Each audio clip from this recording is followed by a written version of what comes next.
And a good Monday, everybody. Welcome in Chase and Big Joe, 102.5 The Game, here live from Circus Sports at the Mint at Kentucky Downs. It is National Championship Monday in basketball as the Wolverines of Michigan will take on the Huskies of Connecticut here later on. Not here, but the game's in Indianapolis, I believe. Right.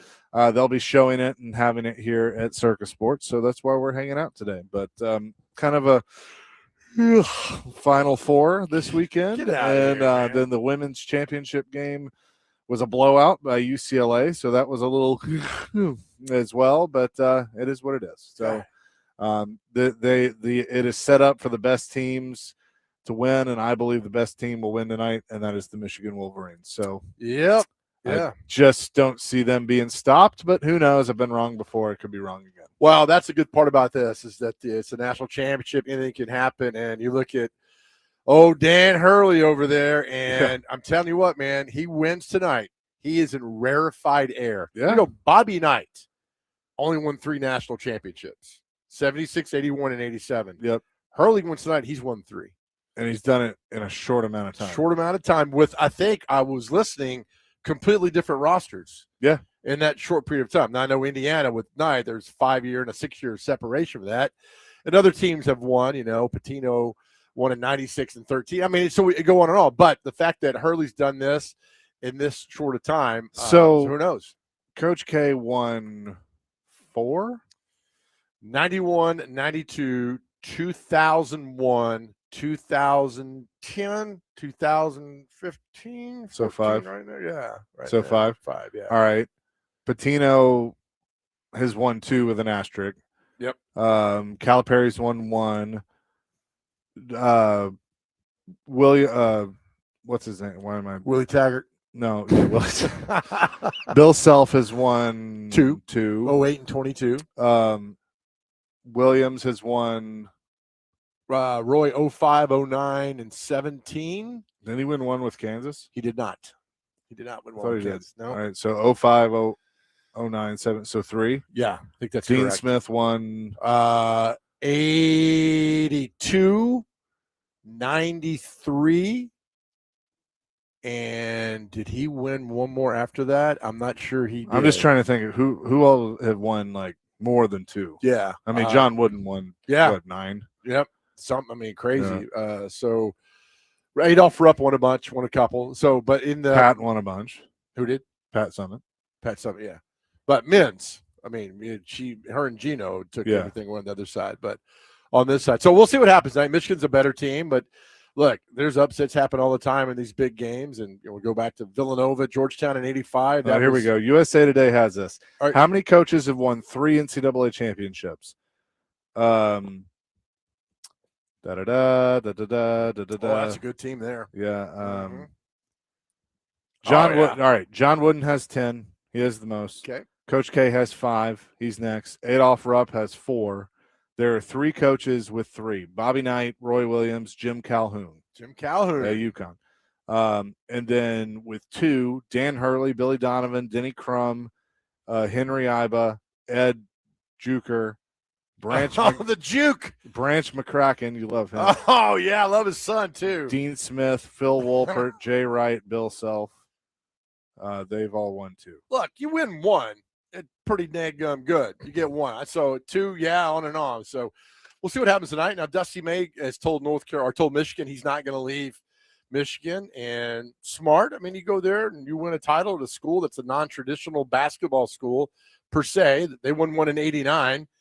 And you do it again. So good for we'll see. A good game tonight, man. Just watch the game and see what happens. Yeah, I'll be watching it. I think they're tipping off around midnight. Is it on Court TV again? Where are we going to find this game? I think it's on TBS. TBS. Yeah, Court TV. My goodness. Well, look, I'll be up late watching for the Preds. Anyway, Get it, brother. Talk about them. They're back in the playoffs. They're in that second wild card spot. They beat LA in a shootout Thursday night, and then they won 6-3, which seems to be their favorite score against San Jose. Right. 15 in a row? I believe that is right. Yeah, it's a 18-game point streak, I think it is. So they have and that's going back to 2019. So they seem to have San Jose's number, but find themselves in a good spot. They play tonight once again against the Kings, which is a huge matchup, and then tomorrow night against Anaheim. And then they'll wrap up the road trip Thursday and come back home for 3 more. Yeah, that's exciting, man. It's just turn of the night, and I was listening to Max, and he's like, "Oh," and he sounded a little down during the game, and the Preds scored. He's like, "Oh, that'll do it. That's good." And he's like, "Preds go up 3-0." I was like, "Oh, Max had me. I thought the Preds were down," and so that's a great win. Look, win tonight. You know, can you imagine win these next 3? That's 6 points. Come back. Yeah, I mean, if you finish out the road trip with 3 wins, I would feel pretty good about things. Feel pretty good about getting to the extra frame, man, and the extra hockey, as they call it. Yeah. You and your buddy Gover. I don't know what they call it. It's playoff hockey. Extra hockey. Pierre LeBrun put this out about an hour ago. On December 1st, the Predators were last in the Western Conference. 4 months later, they're sitting in the last wild card spot, albeit by a hair. Still, what a turnaround despite selling at the trade deadline. Pretty good. Pretty impressive. I'm not going to say it, but we're going to. We know. We'll see it in the first home playoff game. Not going to get into it. Yeah, there we go. So that game tonight, 9:30? Yeah, 8:30 pregame, 9:30 puck drop. My good friend Chase will be on the pregame at 8:30 tonight. I will be. Got some late night. I love people too who are like, "Oh, it's a late night for you, isn't it?" And I'm like, "Yeah, sure is." As I say, it's not like you're breaking rocks in the parking lot. I mean, you're watching hockey. I'm sitting at my house with multiple screens, watching hockey and baseball and whatever else. So yeah. So it's funny. I forget somebody was talking this week and like, well, if they get in, they're going to get beat. I always love that. I know. I always love that. It's people are, oh, they get in, we get beat. Well, really? I mean, we just point back to 2017 when everybody said the same thing.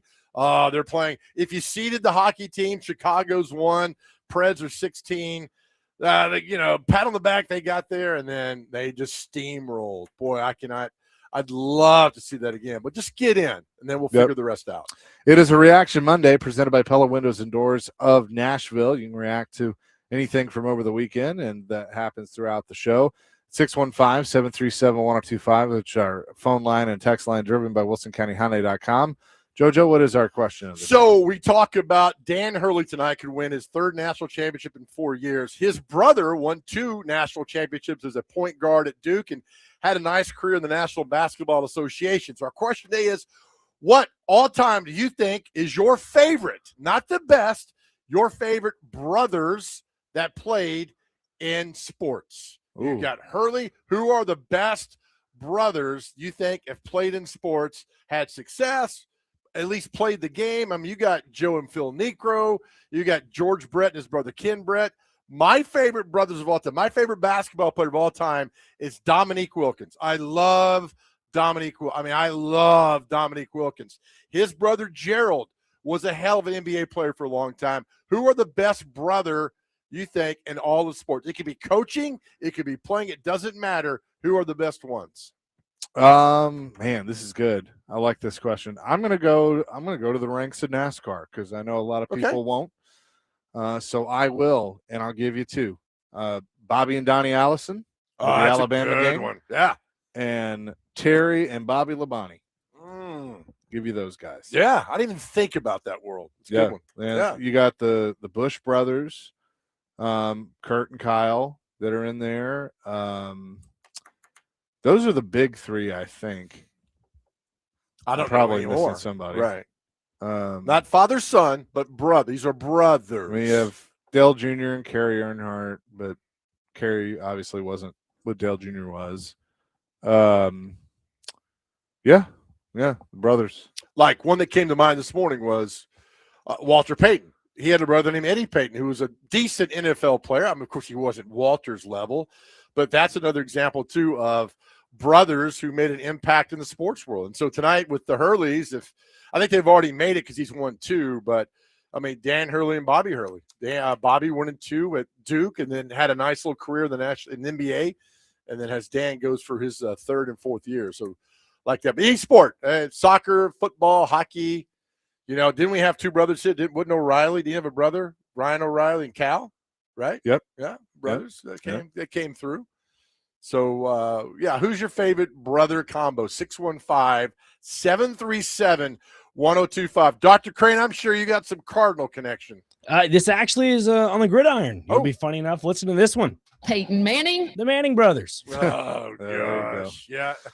You did that just to mess with Joe. Didn't You had to press the keyboard. I love the soundbite for that. Welcome.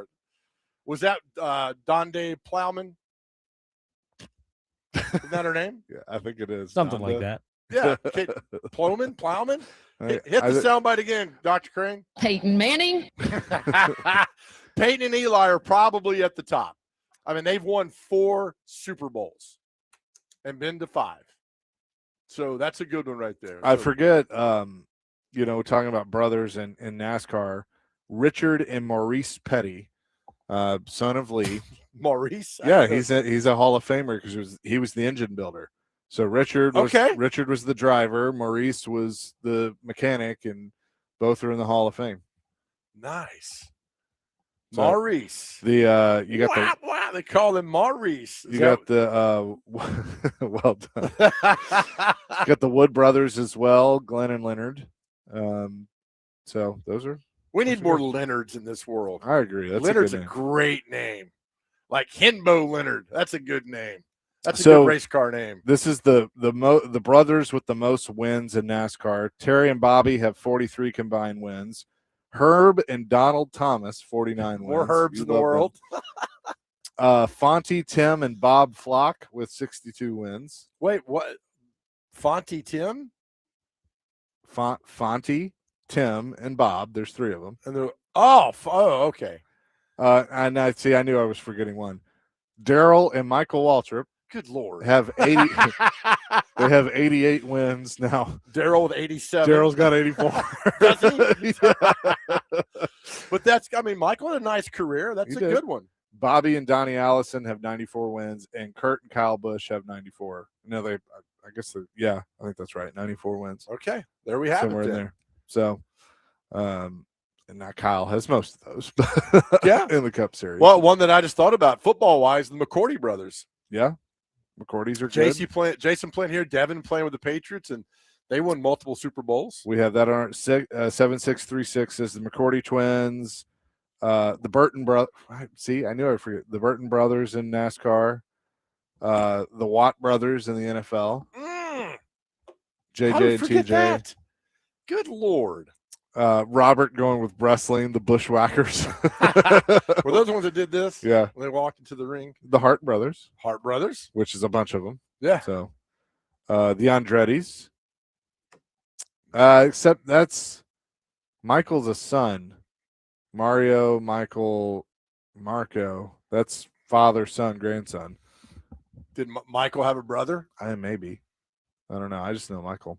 615-737-1025. Good question. The best brothers in sports. We'll get all these answers today as we go along, and we'll get your calls and texts coming up next. Chasing Big Joe live at Circus Sports in Kentucky, 1025 The Game.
Chasing Big Joe, 102.5 The Game on this Monday, live at Circus Sports in Franklin, Kentucky at the Mint at Kentucky Downs.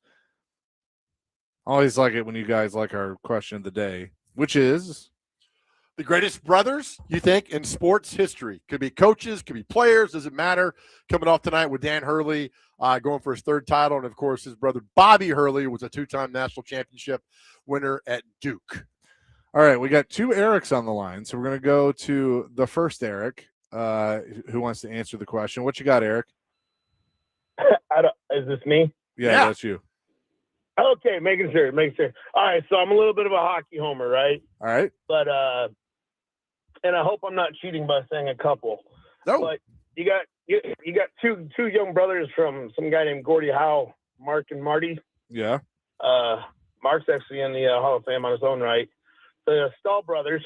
I don't know if you remember those, but Yep. some of them are still playing. And then I would say the kind of, I don't know. I think you're gonna have a hard time beating this one. But do you remember the Suter brothers? Yeah. Bob back. and Brian? There's quite. So there were 6 brothers. Good Lord. Or, I'm sorry, 5 brothers, 1 dad. Brian, Daryl, Dwayne, Brent, Rich, Ron. the They all Sutters. played Yeah. in the NHL. And between the 4 of the guys that kind of had better careers, they won 6 Stanley Cups. Good Yeah. Lord. Yeah. That's a good one. Yeah. That's not too bad. Their dad was pretty good too. Yeah. Not bad. Thanks for the call, Eric. Yeah, that's a good one. So Cool. Appreciate Thanks, it. buddy. Appreciate you. Oh, no. People have said the Kachucks on the Matthew and Brady for sure. Other Eric, the regular Eric that calls in a lot, Here we has go. his now. What's up? Hey guys, I've got quite a few, some interesting things. So I just figured I'd throw these out because these may or may not get said. And professional wrestling, and a couple of others, Jim and Jay Uso, who are probably the most Yep. famous brothers now. And of course, one time here in Nashville, Jackie and Roughhouse Fargo. Yep. But I've got Yes. 3 other and I've got 3 other interesting ones: tennis, John and Peter McEnroe, Good ones. and also, of course, baseball, Jose and Ozzie Canseco. But here's another interesting one, guys. They were brothers. They were famous, but in different areas. You remember Jack Patera, who was the head coach of Seattle Seahawks, Yeah. and Ken Patera, who was a professional wrestler. They're brothers, but, of course, they had 2 different occupations. I didn't know that. Thank you. I had no idea Yes. they were brothers. Yes, they were brothers. Yep. Nice. Guys, y'all take care, and we'll talk to you again soon. That's it? Thank you, Eric. All right. Well, That's a good one. that's a really good one there. I got a text here, and it's like, come on, man. Joe and Dom DiMaggio, the brothers. Look, we're not very smart on this show, right? That's why we need you that's guys. why we do these questions. That's why we to- need you guys out there. But can you imagine your brother being Joe DiMaggio? I mean, that Oh, that's is awesome. on another level. But that's very – and the Gordie Howe's son, I didn't think about that. That's fantastic. And, of course, the Watt brothers. I mean, how do we even miss that one? These are good. Y'all keep them coming. Hang on, I'm looking one up because I'm trying to remember some names. Well, there's a few. Dr. Crane, I'm disappointed. The Molina brothers? Yeah, Yadier Molina, Come Benji on. Molina. They're Yeah. that's cardinal relation. You have the Giambi brothers. You have that as well. Giambi. And I can't believe he dropped Ozzie Canseco. Good No, of all Lord. names. Right? I mean, Jose was pretty badass, but Ozzy was, I think they were twins too. I think they were twins and living in the shadow. I got a great Jose Canseco story. I'll tell you another day when we got nothing to talk about. It's a great story. I got 2 brothers, Randy Poffo and Lanny Poffo, How'd we forget that? better known as the Macho Man Randy Savage, and then Lanny had several different the Genius and Leapin' Lanny? Leapin' Lanny, I think. Yeah, both have passed away, but 2 Leapin' Lanny's passed? yeah. Where have I been? Yeah, he passed in 23, age of Okay. 68. Yeah. Wow. All right, who's the other one? Well, those 2, those were the ones. Oh, I was they gonna see say. had two brothers. Yeah. It's like when people have twins. Oh, you get 2 twins? No, I don't have 4 kids. I've got twins. That's it. Yeah. That's all I got there. Also, somebody said Chandler, Arthur, and John Jones, UFC Oh fighters. yeah. Well, Chandler is a football Football player, yeah. And then John, of course, is the big-time UFC Yeah. guy. Yeah. The Maddox brother. Oh yeah. Greg and Mike. Mike. Yeah. Is Mike still a pitching coach? He was I want to say he is for a somewhere. long time. He was a pitching coach, Uh, and if I recall, they look nothing alike. Like No. nothing alike. no, they don't. They're different for sure. Stephen from Hendersonville says, not sure if they're the greatest brothers, but the Gretzky brothers have my favorite NHL stat. And he sent us the photo that says highest scoring brother combo, siblings with 2,000 plus combined NHL points. One's got one. Wayne and Brent have 2,861. Oh no. I have to look this up now because I think you're right. And Wayne's got 2,860. Let's see. Brent Gretzky has 4 points in his career. Goodness. Oh my gosh. The Sutters, who Eric just talked about, Brent, Brian, Ron, Dwayne, Rich, and Daryl have 2,936 combined. The Stastnys, Peter, Anton, and Marion, 2,169. The Sedin, those are good. The Sedin twins, Henrik and Daniel, 2,034. Did they play their entire career at Vancouver? Yeah. Together, yeah. Wow. The Richards, Henry, and Maurice, 2012. Oh, nice. A friend of mine, thank you Ricard. for texting in, Thomas. The Spinks brothers, Leon and Michael Spinks in boxing. I That's a good one. completely forgot about that. Thank you for listening. and I'm for surprised. texting in. I'm surprised you haven't said this one. 1235. Shannon and Sterling Sharp. You know how much I love Sterling Sharp. I will forever love when Shannon goes into the Hall of Fame and he says it's an absolute honor to be in the Hall of Fame, and I'm not even the best player in my family. I will go on record and say, had he not gotten injured, Sterling Sharp would have been the second best receiver to ever play the game of football. I'd agree. And I'm glad he's finally gotten to the Hall of Fame. I mean, that 93-94 season when he hooked up with Brett Favre in Green Bay, that was when fantasy football started, and it was amazing. Nobody could cover. It was open every single time down the field, and Favre would throw 60-yard bombs to him, and he would score. And so I was glad to see it. So we only played 88-94. Of course, he came out of South Carolina, but, man, he was so good. Yeah, and it's great he got in the Hall of Fame. Where are the Boozer twins right now in college basketball? They're at Duke. I know. Thank you. But, I mean, like, They're good. They're good. Really, yeah. Well, I want to mean, see to the next level, right? Yeah. I mean, I want to see that. Um, And one of the brothers, he's the one that threw the pass that got tipped, right? Yep. Oh, Yep. man. Vincent and Dixon says the Diaz brothers, Nick and Nate. Nick Diaz. Is that UFC? I don't know. Yes, it is. what I Two thought. of the best, I'd say, brawlers in all of UFC history, to be exact. The Hughes brothers in hockey, the Wallaces in NASCAR, Rusty, Mike, Kinney. How did you forget that? Yeah, Goodness. I know. I had no idea. I mean, I'm going down the list here. I had no idea this many brothers. Oh, my God. Pedro and Ramon Martinez in baseball. Forgot about those two. God, Pedro Ramirez was so good. Uh-oh, there's one close to home down in Memphis. Jeff and Matt Hardy. How did I forget that? What you got? One for Memphis, NBA brothers. Powell and Mark. Powell and Mark, yeah. Yep. Gasol. For Paul and Mark Gasol. Isn't it Powell? Powell? Yeah. It's Pau Gasol, right? It's Powell, yeah. Like Pow, like Batman. Like Pow. Powell. Kaboom. Dr. 5546, I haven't heard you mention Peyton and Eli. Dr. Crane did. Yep. The Von Erichs from wrestling. That's a good one. Contreras brothers in baseball. That's another. Yeah, I've Yeah. forgotten about all these. The Naylor brothers. I was thinking like, Yeah. we're going to run out of brothers after about 4 or 5, and like they're just, as Homer said on the great episode of The Simpsons when he was talking to Moses, keep them coming, Moses. The Ball brothers in basketball. Yeah. Hank and Tommy Aaron. Oh, that's a great one. Yeah, it's a good one. Brady and Matthew Kachuk. These are great. Ricky on our personal text line says Bart and Lisa Simpson from hockey. Elite. We're forgetting an Oiler Titan had a brother. As a famous Oiler / Titan had a brother. Oh. How could we forget this? Matthew, yeah. Bruce and Clay. Bruce and Clay Matthews. Yeah. How in the world did I forget Bruce Matthews, who played, 18 seasons, and Clay played like 19 Yeah. in the NFL? Didn't That's crazy. But I will tell you, though, look at Bruce Matthews' helmet. That's pretty badass. I do love that. Look All at his right. stance, too. All right, you're not getting past him. No. It's like Chase guarding the buffet. Would you say he's got his ass set there? He does. Look Yeah. where his feet are. They're Yeah. perfectly set. He's ready to guard you at the Pizza Hut buffet on Lebanon Road in Donaldson, which I'm told is the last pizza Yeah. buffet around. I miss those.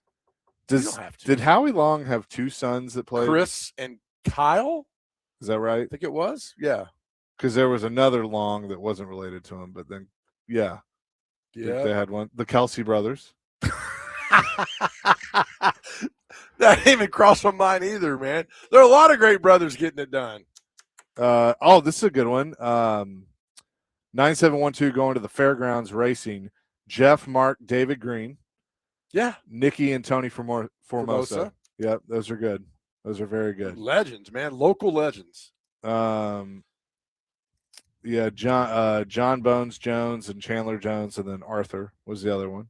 These are good. These are very good. The Hasselbacks. Oh, man. Tim and Matt. Those are good. Chris wants to weigh in on the phone line on a brothers combo. Chris, what you got? A couple of, so I don't think anybody's said them yet, but coaches in the NFL. You had John and Jim Harbaugh, Yep. Rex and Rob Ryan, John and Jay Gruden. I mean, a couple of good ones. How did we, Chris, how did we forget Harbaugh? That's a good That's a one. good Thank one. you for that. But I kept listening. I'm like, nobody said this yet. Well, I told Yeah. you, we're not very smart. That's why we need you, Chris. Thank you, Chris. Thank you, Appreciate it. buddy, for Thank that you. one.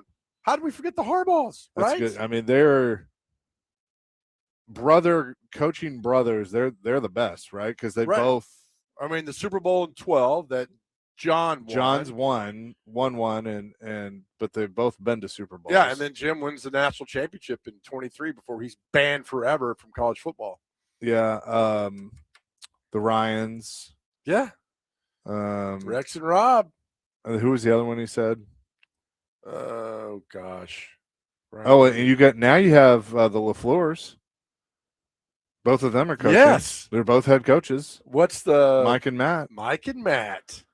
Um, They're look, I told you, I thought maybe I'd get 5 or 6 out of this. yeah. And then Those are good. Keep them coming. We'll get back to it as well. We got even more through the text line. Tiki and Rondé Barber. I don't know how we forgot that. Those are good ones. yeah, Rondé Tiki, man, I got a bone to pick with him. I know you don't like kickers, but these were good. Martine and Bill Grammatica. That's right. Yeah. Who's the one that blew his knee out when he jumped up and down after he kicked a field goal, an extra point? I think it was Martine. Martine, yes. Yeah. We'll get to more of these coming up next. Chase and Big Joe, 102.5 The Game.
Chase and Big Joe, 102.5 The Game here on this Monday. We're live at Circus Sports in Kentucky. And, I mean, this question is just taken off. The best brothers in sports. Our buddy Ricky says Marcus and Damon Allen. It's a good one. Damon Allen won 4 Grey Cup championships, 3-time Grey Cup MVP, played 23 seasons in the Canadian Football League, and won all those awards. Of course, Marcus, Heisman Trophy winner in 81, and then won the Super Bowl in 83 with the Raiders. Heck yeah, that's a great one. That might be the best underrated brother duo of all time, because they both equally were massively successful where they were. Then, Marcus and Damon Allen. Good one, Ricky. That's very good. Let's see. Before they were juiced up brothers, Canseco and McGuire were the Bash brothers. We're saying blood brothers. Yeah, almost there. Sir, Matt says just jumped in the truck, so not sure if y'all already mentioned Predators legends Sergei and Andrei Kostitsyn. I'm joking, by the way. Oh yes. Let's see. Tiki and Rondé. So go back to Tiki for a second. So Ryan and Charlie Lindgren both. Tiki NHLers. left the Giants in 06 because he thought he was too cool, didn't want to. And Eli wasn't the answer. I love the fact that in 07 they won a Super Bowl without Tiki Barber. He thought he was really cool. Yeah, this is not going to happen. And then Eli took him to the Super Bowl in 7 and 11. Now we had Rondé Barber on the show like 2 years ago. Yeah, he was cool. And remember, we said, of all the quarterbacks you ever faced, who's the one that gave you sleepless nights? And who did he say? Peyton Manning. Yep. He said Peyton Manning knew where I was supposed to be on the field every single play, because no other quarterback he could call the defense ever did that. They knew where I was going to be. And he goes, he's the guy that gave me that kept me up at night. So the Barbers are good. I'm a big fan of Rondé, not so much of Tiki. 3364 says in tennis, Bob and Mike Bryan, Andy and Jamie Murray. Yeah, okay. Yeah. All right, I didn't even think about that. 0862, the Currys for basketball, because people forget about it's Steph, but then what's his brother's name? It's Steven? Steven, yeah. Yeah. Nevada Josh, Vladimir and Vitaly Klitschko. Yeah, the boxers. Yeah. Shaquem and Shaquille Griffin, Jason and Travis. Oh, yeah, the two brothers. What did the tennis person say again? Go back if you can find that. Bob and Mike Bryan, Andy and Jamie Murray. So Bob and Mike Bryan. Bob, 16 Grand Slam men's double titles, 7 Grand Slam mixed doubles titles. Mike, 18 Grand Slam men's doubles titles, 4 Grand Slam mixed doubles titles. I mean, this is fascinating how many they won 119 doubles titles together and took an Olympic gold medal during the London 2012 games for good measure. So yeah, absolutely. Bob and Mike Bryan. Thank you for texting that in. This one's off the beaten path, but I like it. 6181, Logan and Jake Paul.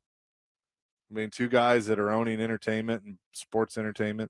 Is it one boxer, right? Jake's the boxer, Logan's in WWE. Okay. Greg A., they were not great. Another for the Kostitsyns, which is funny. Oh, I'm surprised you haven't brought this up. Matthew in Nashville.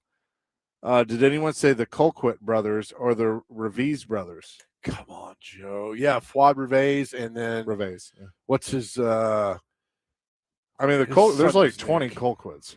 Yeah. So Craig and Jimmy. Yes, and then his sons, Dustin and the other punter. I forget his name. They're legendary punters too, as well. Played at Tennessee. But what's Fuad Revis' brothers? Oh, Joe, come on, man. Because Fuad Revis married a girl who went to McGavick High School. Oh wow. He knew where to find talent. 2778 says, do Brett, Noah, and Hart count? Of course they do. Yeah, absolutely. The Sedin twins. Brian's going father and son. We're doing brothers. Horace and Harvey Grant. Oh, that's a great one. Yes. 8586. Felipe, Matty, and Jesus Alou. Amen. They're Those are good. absolutely fantastic. 2076. Former Nashville South Star players, the Hanson brothers. Those are good. Okay. I don't know if they played for the South. 0952. Dabo and Sidney Sweeney. Man. Carlos Reves. That's Yeah. it. Carlos Reves played at Tennessee Oh. 84 to 86, and Fuad Reves played before that. He played a little bit before that and got drafted by the NFL for a long I'm glad time. Nevada Josh said the sisters, Serena and Venus Williams. Yeah. Probably the best ever in tennis. And then Giannis, Thanos, and Costas Antetokounmpo, What'd they do? NBA. NBA. Okay. Yep. Sorry. Kane and the Undertaker. It's good. Bonnie brothers, Maurice and Henry Ricard, the Harbaugh brothers. Getting a lot of repeats now, but these are good. Nobody These are texted good. in Gerald and Dominique Wilkins. Let's go, man. This is good. Chris wants to weigh in. What we got, Chris? Man, you got the Steiner brothers. You got Cody and Goldust. Yeah. You there have go. Jimmy and Johnny Valiant. And what about you had the Hardy Boys on recently? Yep, the Those Hardys. are great brother combinations. Those are good wrestling ones. Thanks, Chris. Appreciate it. Who's the Gold Dust? Dustin. So Dusty's son, Dustin Oh, and okay. Cody. Okay. All right. Yep. Yeah. Those are good. And very impactful, all those that went on there. Yeah. So the one I'm kicking myself on is Joe and Dom DiMaggio, the Harbaugh brothers, and then Spinks, Leon and Michael Spinks. Oh, those are good. as well. Drew, Justin, and Aaron Holiday. Yeah. Baseball, right? Anyone say the Matthew brothers in NFL? Matthews or Oh, Matthews? Matthews. Yeah. Yeah. We certainly did with Bruce and Clay. Yep. Yeah, these are good. That's our question of the day. Keep these coming throughout the show, and we will get back to it here in just a little bit. Again, we're live today at Circa Sports in Kentucky at the Mint at Kentucky Downs. It's Chase and Big Joe, 102.5 The Game.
Jason Big Joe, 102.5 The Game here on this Monday at Circus Sports. You know, kind of, we're talking about brothers and everything. I was trying to think. So UCLA beat South Carolina yesterday in the women's national championship. Dawn Staley is a Hall of Fame player, Hall of Fame coach. Right. How many on one hand can you count that were Hall of Fame players and coaches? Oh man. I'd say you could say Dick LeBeau is a player and an assistant coach, Not a head coach. not a head coach. Ditka, Okay. but successful. Yeah. I'm like, I don't So consider. is he a Hall of Fame coach though? Yeah, hell, he won a Super Bowl with the Yeah, best defense yeah, ever. I'll okay. give it to him. All right. And those Bear teams were good. I mean, would they don't not necessarily give- have to be in the Hall of Fame, but be right. really good. I would not give Mike Singletary that because he was okay with the not Niners. not a good coach. Forrest Gregg, who played with the Packers and coached the Bengals to the first Super Bowl in '81. Damn good. Spurrier in underrated. college. Spurrier in college, that's one. Majors. Yes. Great player, should won the Heisman. Great football coach. So yeah, that's another. Okay. Oh my gosh. Phil Jackson. Phil Jackson. That's a good one. Good one, yep. Great with the Knicks, great with the Bulls and Lakers. But like Larry Bird wasn't a great coach. He look at his stats. Wasn't bad. I'm telling you, with the Okay. Pacers, he All was, right. but he wasn't. There was no longevity with him. I Yeah. asked him about that last year. Nick Frazier remembers. I asked him about because I think he said he got burned out. He knew that Yeah. if he went any longer, he might have only been in Indiana like 3 seasons, maybe. He said he got burned out, and he knew he would get burned out, and it wasn't fair to the fans, the ownership, and the players to be burned out that way. Try to think anybody else that pops to mind. I'm sure there's a few out there. Yeah, I mean, there's probably more than we're thinking of. But I think like you look at Don Staley. I mean, hell of a player and a hell of a coach. Yeah, that's a good one. It's a really good one. I mean, Pat was a decent player, but not to that level. I mean, obviously a better coach. Did Yogi Berra coach the? Yeah, ever he managed the yeah. Yankees? I mean, how was he good? I don't remember. Billy Martin. I'm trying to think that Joe Torre was a pretty good player. Joe Torre's a damn good player. Yeah, I mean, Joe Torre could be up there. Yep.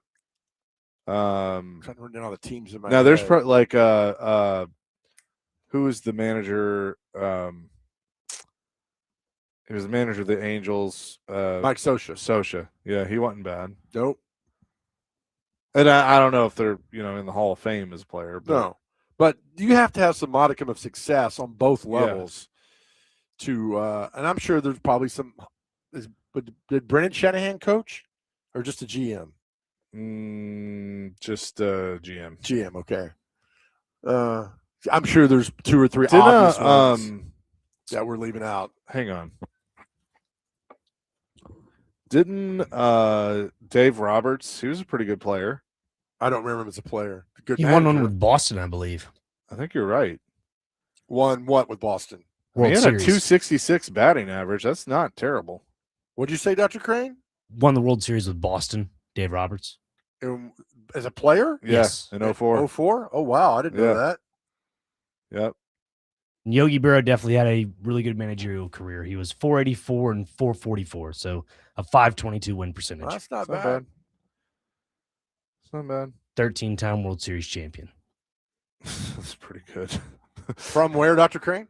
From St. Louis, Missouri, up on the hill. Up on the From hill. Barra Park. Dave Roberts, get that. So Dave Roberts played with the Indians from 99 to 01, the Dodgers 02 to 04, Red Sox in 04, Padres 05 to 06, Giants 07 to 08, manager 1 year with the Padres in 15, and then the Dodgers 16 and 0. And now he's got, what, 3 World Series? He is a coach, yeah, as a manager. Because they won the 20, COVID year. 24, 25. Yep. Yep. I feel like we're leaving out a very obvious great player, great coach. Dusty Baker. Dusty Baker is a That's very a good great one. one. Yeah. Is he still coaching somewhere? He's got to be 80, right? Where do you put no, he just retired with the Astros. Where do you put Mattingly? Oh man, I don't. Was he a good manager? Not great. He's He's with the Phillies now, right? Isn't he? Or the Blue Jays? yeah, he's a coach with the Phillies. Yeah. I think his son's the GM Oh, really? of the Phillies Yeah. or something high up in the organization. I feel like there's another one we're leaving out. Oh goodness, I'm trying to. Oh, Pinella? pretty Sweet good. Lou? Good player. Yeah, great manager. Yeah. Said Dusty. Look, he what he did in 1990 with the Reds and taking down the A's, swept them in 90 with Billy Hatcher leading off. Man, what a team! Oh. This is I mean, we'll see when it's all said and done, but 4312 says hurts to say this one, but what about Vrabel? Yeah. He's already there. Yeah. He got a team to the Super Bowl. I mean, he coached the team to the Super Bowl. Yeah. Yeah, that's a great one. I mean, he played from 97 to 2010. That's 14 seasons in the league. Pete Rose. I don't know about that as a manager. Oh, gosh. Give me two. Craig Counsell is doing a good job at the Cubs. Pretty decent player in the majors. Jimmy Johnson won championships as a player in college, then coach in college, then Super Bowl. He did. 64 Arkansas, 87 Miami, and then 92, 93. Yeah, that's pretty good. God, I forgot all about him. Did you guys say Joe Torre already? Yeah, We did. I said Joe Torre. Yeah, it's just my mind defaults to football because there's not many coaches have done that. Both great player and great coach. Jim Harbaugh just got to a AFC Championship game, right? He did As a player, he the did. Colts, 95, I think it was, and then was okay at Michigan. Yeah, oh, he's great at Michigan. Yeah, I mean, he started with the Bears. There's that famous scene on Monday Night Football where Ditka just reads him the riot. I think it was 86 or 87. yeah. He messed a play up, and Ditka went off on him. I think he shoved Flutie in the game after that. But that's yeah. I mean, he was good. I mean, I'd put him up there. I mean, he won a national championship in college, although he cheated, but he won. Yeah, they did win for all those. Well, interesting little conversation. We will have more coming in hour number 2. John McClain at 2:00 here on 102.5 The Game.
Hour number 2, Chasing Big Joe, 102.5 The Game here on this Monday live at Circus Sports Kentucky at the Mint at Kentucky Downs, the national championship game tonight.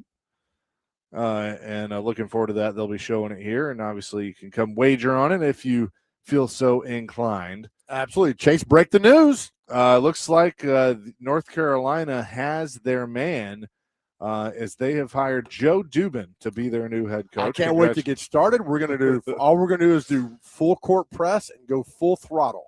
The triangle offense? No, we're up and down. There's no passing. You just take it and shoot. Okay. No, North Carolina intends to hire longtime NBA coach Michael Malone as the school's next basketball coach, according to Pete Thamel. He's an NBA championship coach with the Denver Nuggets in that 22-23 season. He's won 510 games in the association.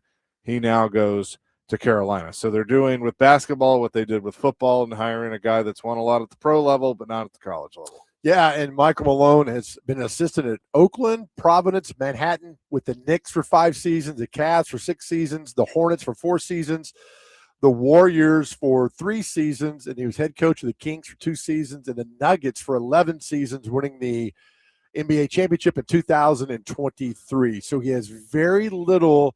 He hasn't coached in college since 2001, and that was at Manhattan. You left out his time at Friends School of Baltimore. What is that? That's where you go when you get in trouble, I guess. I don't know. You learn about Joey and Chandler and Monica. That's a good one. I don't understand, but nobody asked me my opinion on this. And the Nuggets fired him a year ago. Then he's been on NBA Countdown since then. So, yeah, I guess Billy Donovan said no, and other coaches. And look, yeah, I mean they keep being told no, and I get it. Look, that's a big time job, right? I mean, there's a lot of pressure in that job. It's a lot of coaches. I'm like, I don't want to have that. I got enough pressure with the NIL and winning games that I'm good where I am right now. So it might have been a hard sell to get that job. I mean, who knows? But that is the job in college basketball, is being the head coach at North Carolina. And now they've got their guy. Well, good for them. So we'll see what that means moving forward. But it's draft season. It's time to get into the draft. Are you excited? That's like when you go with the girl and you know it's not going anywhere, and she's like, anyway, hope you die. Go to hell. So just moving on.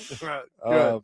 Yeah, draft. So the draft is 17 days. Yeah. So the 23rd. Close. So now I'm good. I'm good with your little silly list you pull out now. Oh, because they're a lot of fun. Okay. Now the draft is tangible, right? You can feel the draft. So let's go. So this is Bill Barnwell from ESPN does this every year. It's basically every pick is a trade. And these are the trades that he feels would be the best for that pick. Okay. For all 32 picks in round number 1. So I'm gonna start with the Raiders because there's a reason that I'm gonna kind of lead up this. Sure, because they're first overall pick. Yeah. He says the Raiders will make a deal with the New York Jets. The Jets get the number 1 overall pick. The Raiders get pick number 2, the 33rd pick, and pick 103. I think they got to do a hell of a lot more if you're giving up the first overall pick, but okay. So he likes that with the Jets. Does he tell us who they're going to pick, or this is just trades? Just trades. Come on, Bill. Yeah, I don't want to read the whole thing, but yeah.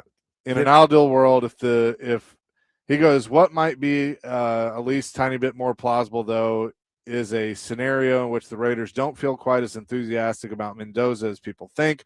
Perhaps they prefer Alabama quarterback Ty Simpson, as ESPN's Dan Orlovsky does after he evaluated both passers closely. Maybe they don't have a strong opinion about the two of them and just want to make sure they end up with one of the 2 potential franchise starters. All right. He goes on and on about this of what, again, that's how the piece goes. The New York Jets, the number 2 overall pick, the trade they could make. They send that pick to the Tennessee Titans. The Titans send back the 4th overall pick, the 3rd rounder, the 66th pick, and a 2027 4th round pick. All day. All day I do it and take love. Yep. I do it. The Jets will not be that stupid to do that. No. They're stupid, but not that stupid. No. Bill. We need to see what Bill does on his lunch break, how much he has to drink. He has the Cardinals trading with the Commanders. The Commanders move up to 3. Cardinals get 7 and a 2027 second-round pick. Now, I'm telling you right now. I'm a little worried about that. Yeah, either 2 or 3, the Jets or the Cardinals are going to screw this up for the Titans somehow, some way. The Titans trade the 4th overall pick to the Chiefs. The Chiefs get 4, 142, and 184 for 9 and 40. And he says if the Titans aren't drafting Love, moving down to the bottom of the top 10 might make sense. They could look at offensive tackle with the expectation that someone like Magoa could start his career at right guard before moving to left tackle and taking over for Dan Moore after the Titans eventually move on from the free agent's disappointing contract next offseason. Hybrid guys such as Styles and Caleb Downs could also still be on the board at 9. Heck, there's a chance Love still might be available with the 9th pick. Obviously, Bill Barnwell knows very little about the Titans, but that's okay, though. Yep. So go back. So the Titans give up their second-round pick on this?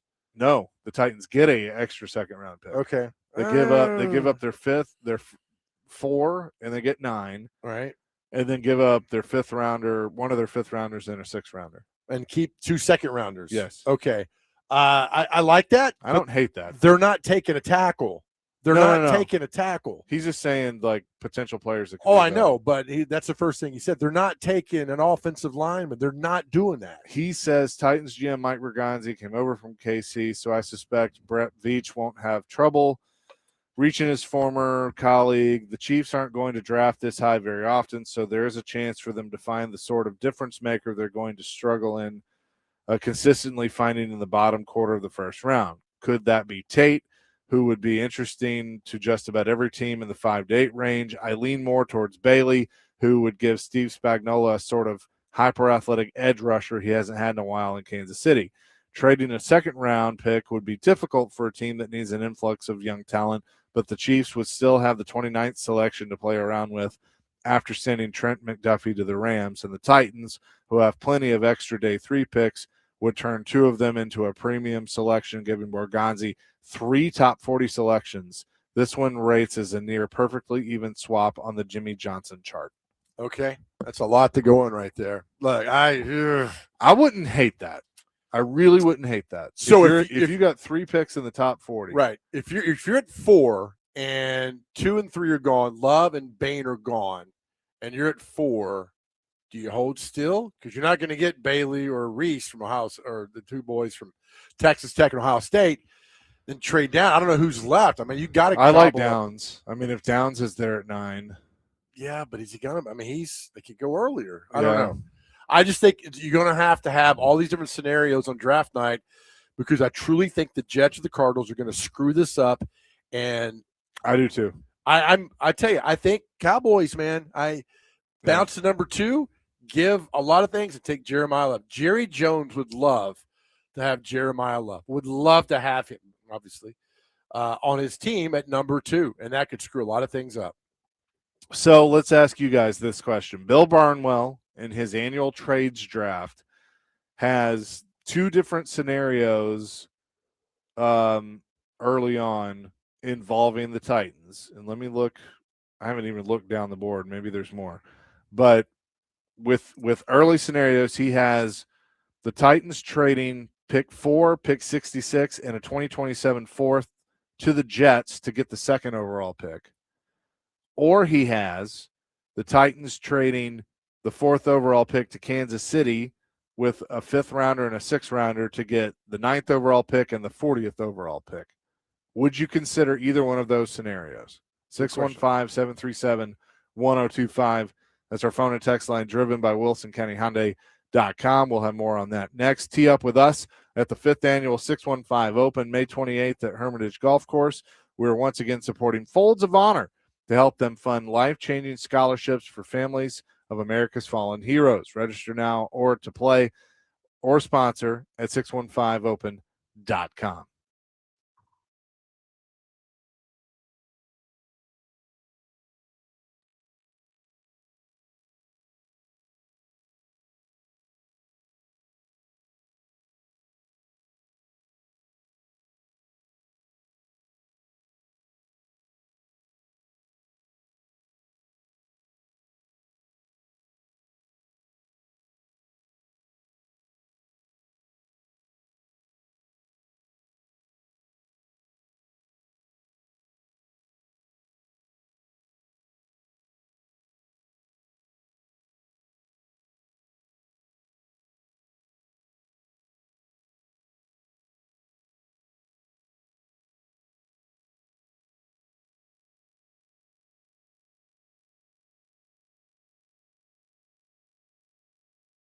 All right, hi guys, Big Joe here. Listen, I hope you had a great Easter weekend, and we'll continue the message of men's mental health on this show every single time we're on the air.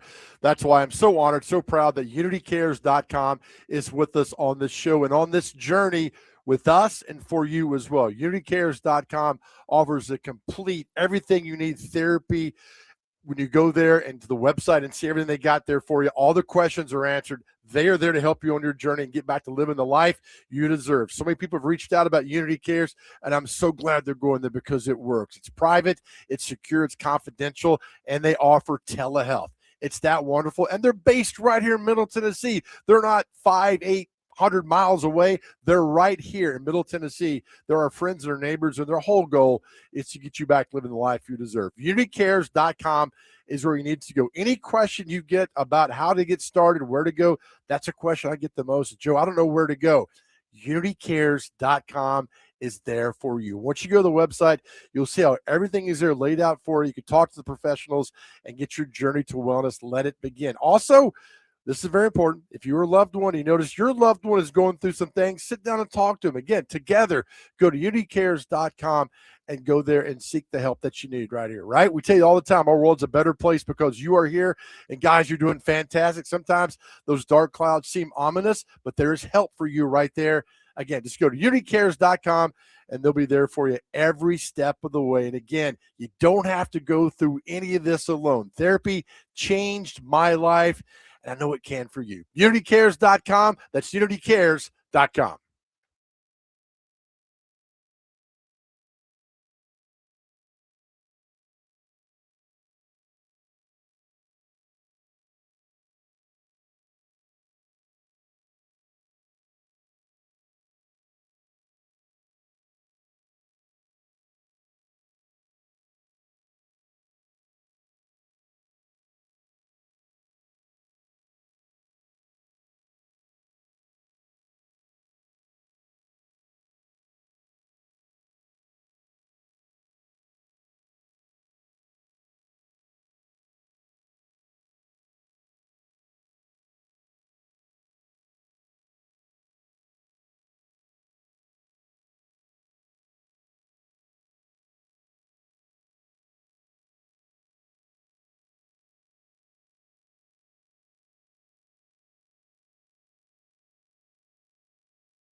Chasing Big Joe on a Monday. We've been talking a lot of basketball and the tournament. Appreciate Toyota, Nelson's Greenbrier Distillery, Maple Street Biscuit Company, Thompson Machinery, and Pizzona MD for being a part of our coverage this year on that. Appreciate that, y'all. There is we're looking at Bill Barnwell's trade scenarios for every pick in the draft. And I don't like this one as much. The Titans move up to 2. They give up 4, 66, and a 27 fourth-round pick. And then he also has a scenario where they trade with Kansas City, and the Titans get 9 and 40 in this year's draft. KC gets 4, and then a fifth-rounder and a sixth-rounder. There's another one later in the draft that I'm intrigued by that I would be curious of you, Joe. And that is, Are you? He has the Titans make a trade with the Buffalo Bills. They give up the second rounder 35 and the third rounder 66, but they move back into the first round to get 26. They get pick 168 in the fifth rounder and wide receiver Keon Coleman. No, we got enough receivers. We're good. We're like I'm on the I'm staff. a little intrigued by that, man. And here's the thing: if I were Borgonzi, and they make the deal with Kansas City, so they move back to 9, and you get pick 40, so you get an extra second round pick. I'm okay giving up 35 and 66, knowing that I'm getting an extra first rounder. Okay, and I'm getting Coleman. You still need. I mean. They need how many to receivers you gonna? I mean, they need to draft 15. They still need to draft a receiver, and I think there's a lot of upside to Coleman. All right, why does Buffalo want to get rid of him? Didn't that Floyd that won this thing? Well, that is true. Why does a team want to get rid of that? Listen, I like go back to the Chiefs trade for a second. So the Titans would get 9, 40, and then but they'd keep their 35 pick right there. They'd get 9 and 40, and they'd give up 4, 142, and 184. So they'd still have their. And I think they have a couple of fifth round picks, and I think they have a couple of sixth round picks. So I'm not really concerned. My thing is, if I'm the Titans, I'd like to get 4 picks in the top 100. You'd have it if you did this. Yeah, I want 4 picks in the top 100. You'd have 9, 35, 40, and 66. All right, what would the Bills give me? And then you'd have 2 in the top 26, right? The Bills would give you. You move back into the first round, so they'd give you 26. They'd give you 26, 168, and then Coleman. And you're giving them 35 and 66. So you would have. But you'd have 2 first round picks, and then you wouldn't pick again until the fourth round. So you're keeping your first round pick at 4. Mm-hmm. Well. If what I'm saying would be a good scenario is to do the deal with the Chiefs. Okay. And then do the deal with Buffalo where you would have 9, 26, 40. Plus 35. No, you're trading 35. Okay. You're trading 35 and 66. So you got 3 of the top 40. But you're moving back into the first round. So you'd have 2 first-round picks, and you'd have a second rounder at 40, and you'd get Keon Coleman. I'd do that. So you got 3 of the top 40 you get. Yes. And then Keon Coleman. Okay. Yeah. I would do that. Because I value Coleman right now as really he's probably like a fourth rounder. Okay. You need impact players, right? Mm-hmm. I really don't care about the 5th, 6th, and 7th round. I really don't. But I care about those 4 picks in the top 100, those 3 in the top 40. You need guys who come in and play now, now. And I think with that, you have those guys that come in and play right now. Then intriguing though, but at 9, if you stay at 9, Love's going to be gone, Bain's gone, all your guys are gone that you're looking at are going to be gone. So if you look at, I'm going to pull up one of these 5. This is Chad Reuter who did the 5-round draft. So in this scenario, based on that, he had the Titans taking Bailey at 4. Love goes the next pick. 9, he's got Reuben Bain dropping to 9 at Kansas City. I don't see how it's going to happen. So if you made that move and you move back to 9 and Bain's there, Okay, I mean I could see that.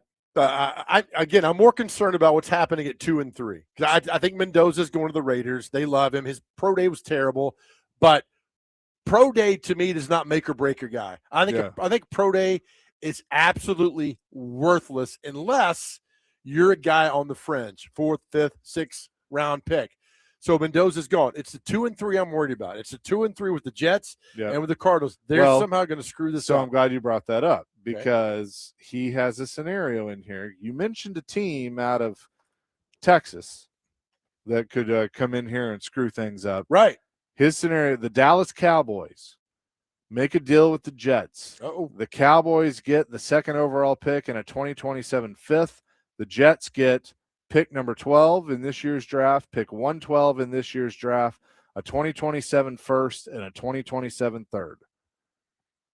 Yeah. And Dallas would move up and likely take Jeremiah Love. I think Jerry would want another upper pick this year, a 2nd or 3rd rounder this year. So if the Cowboys are willing to do this deal, they move all the way up behind the Raiders, who presumably are going quarterback at 1. Does Jerry want Reese, Bailey, Baines, Styles? Doesn't matter. He can get whoever he wants to make an immediate impact for the Cowboys at 2. Who's going to get people off? And the Cowboys would still hold the 20th pick. Who's going to get people off their butt with that 2nd pick? There's Love. one, Jeremiah Love. Yeah. I mean, he's the one. He's the. No, they still need. I mean, they need pass rush help. They're like the Titans. Like they still need some pass rush. Who's the running back for the Cowboys right now? It's Williams. Exactly. You got to Google it. That's how we don't know who it is. He was good last year. Javonte Williams was good. Javonte Williams, yeah. Hey, man, might ask you this part of the conversation. Be nice.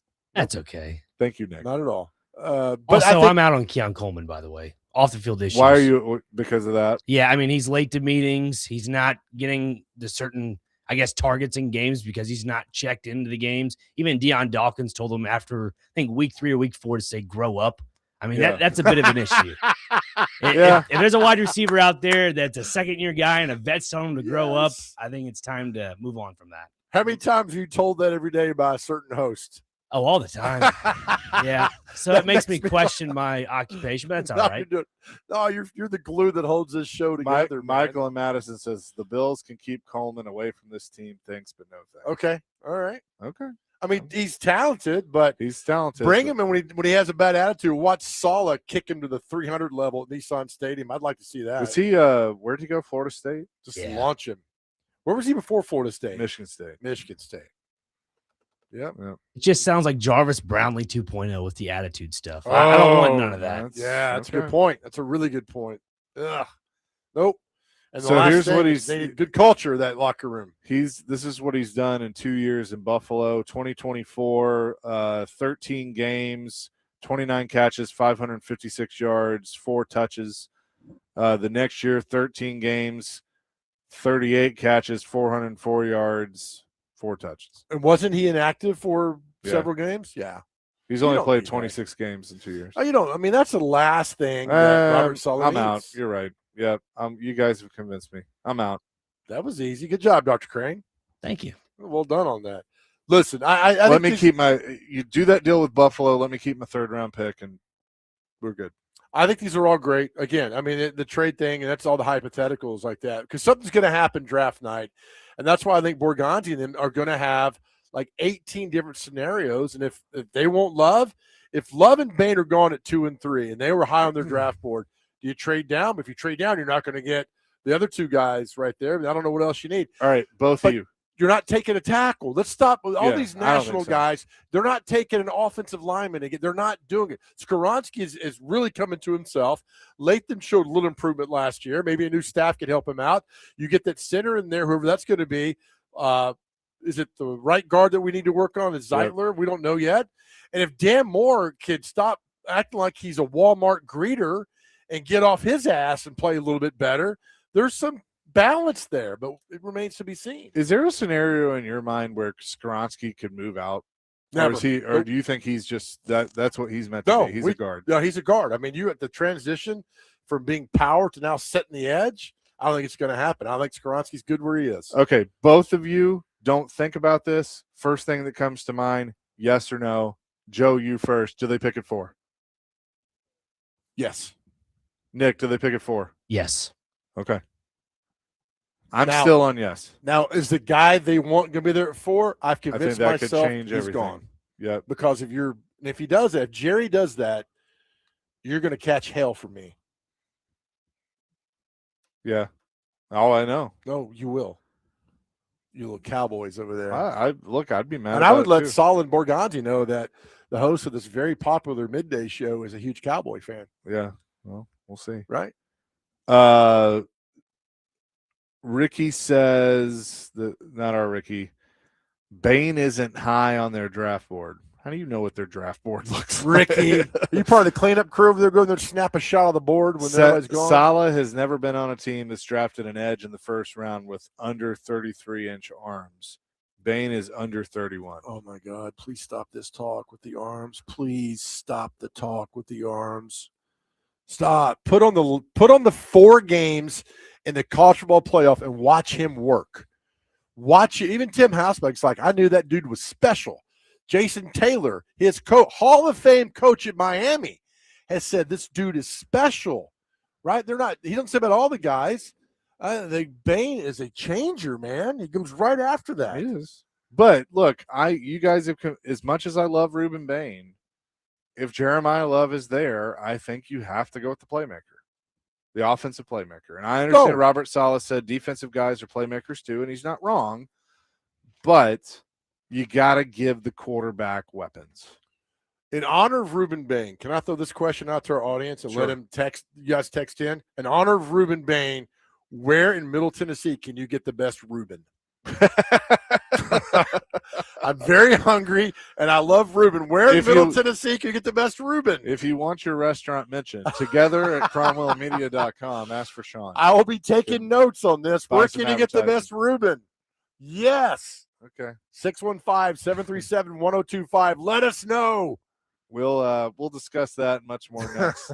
Chasing Big Joe, 102.5 The Game.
Chasing Big Joe 102.5 the game here on this Monday. All right, Dr. Crane, I feel you, man. Got a good little groove going today. It's good stuff. Great song right there. I love this song. What were we talking about? Rubens. In honor of the Titans potentially drafting Ruben Bain. Where's the best Ruben in town? Let me throw this is a trade scenario. Ryan in Florida says, trade Levis to the Cardinals or Jacksonville. What do you think? I think Jacksonville is the one because the relationship with him and Liam Cohen, but Yeah. he's not going to play. I mean, unless No, Lawrence he'll be goes the backup. down. So, yeah. Justin in Greenbrier says, I had a good Ruben at Nashville. Oh, that's a good one. 4312 says, the Depot in Springfield has an amazing Ruben. Depot, I'm writing these down. Springfield. 7644, the best Ruben is at Quinn's Neighborhood Pub in Franklin, the Motley Cruben. That's a pretty good one. We've had that one. Yep. So that is a good one. There you go. There's some Ruben. Now I'm hungry. Thank you. You're welcome, buddy. I'm going to go over to Pie Rollers here and see. But can you make me a Reuben? Like, sure. You have that pepper on your sausage.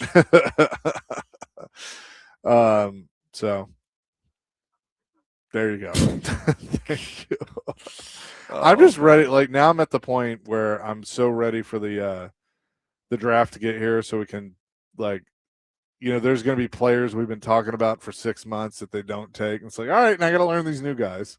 Yeah, and that's the thing is that the anticipation now is really good because, again, we don't know it, 2 with the Jets, 3 the Cardinals are going to do. And the Cardinals have so many needs, and so do the Jets. I could just see both of those teams trading out of that to a team that's needs to move up, and then they get a bunch of assets because of that.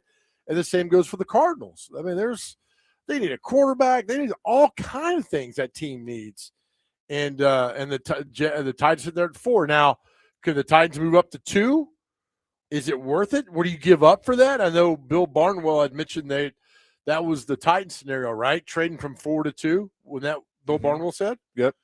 So maybe they do. I don't know. But the Jets and the Cardinals hold a lot of cachet right now, 17 days out.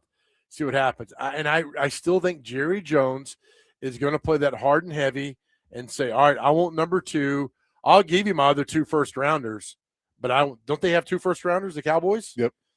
You can have my other 2 and that's it. You think he would trade up? Give me number 2, and I'll give you, and that's it. There's no 2nd, 3rd, 4th, 5th round nonsense. Yeah. Straight up trade. And he's got his guy. Boom. Yeah. And there's love.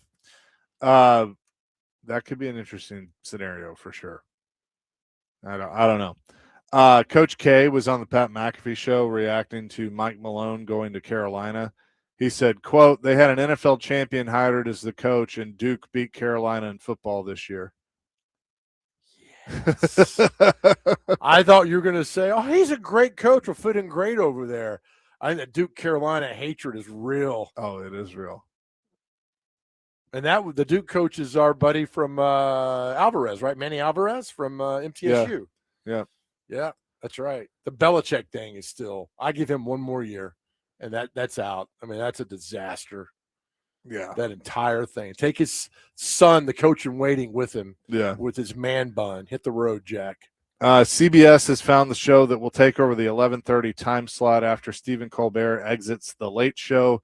It'll be Comics Unleashed, the stand-up show by Byron Allen.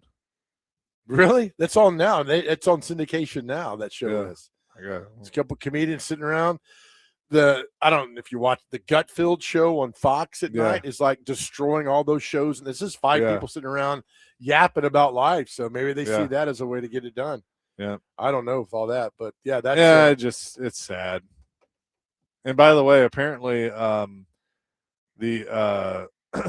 all the Lady Vols basketball team has entered the portal. They don't have a single player on the team right now. I wrote that down in my little notes. Lady Vols guard and former 5-star recruit Jada Civil has entered the portal, leaving Coach Kim Caldwell with 0 players on the roster. Civil, one of the top players in 2025, will enter the portal after just 1 season on Rocky Top. Wow. That's it. It's a whole new world, man. Does she survive the offseason now? If you got no players? Well, once other people start getting involved, air quote boosters start getting involved, then your days are numbered. And then, you fire the other girl that was there. Who was the girl before her? Kelly Jolly. Kelly Jolly, yeah. Kelly Jolly, who's she at Missouri now, I think. I think so. I never understood that. Yeah, that move. he got rid of her, and then because go Kelly outside the Harper. family. Kelly Harper, go Yeah. outside the. Sometimes it doesn't work, right? Yeah, she's in Missouri. At Missouri. Yeah, probably won't have her back. But that's crazy, man. No players on your team right now. I mean, you got plenty of time to figure it out, but at the same time, did you watch that UCLA South Carolina? And that UCLA team yesterday was a force. They were. Good Lord, they were a force, and that win their national championship for basketball. But it's yeah, who knows, man? What's going to go on with all that? Kenny the mailman wants to weigh in on the Titans. Kenny, what's up? Well, Chase, really, I need you to concentrate because I got a trade scenario for you that might be a little complicated. Are you ready? Yeah, I'm ready. If age were not a big factor, would you trade Joe Dubin for George Plaster? Man, a heartbeat. That's a tough one because I obviously am fans of both. It's a hard pick because both of them have worked at about 14 different places. There might be a little. That's true. Right. I need a third rounder coming back. Well, we'll talk. Weather Girl. We'll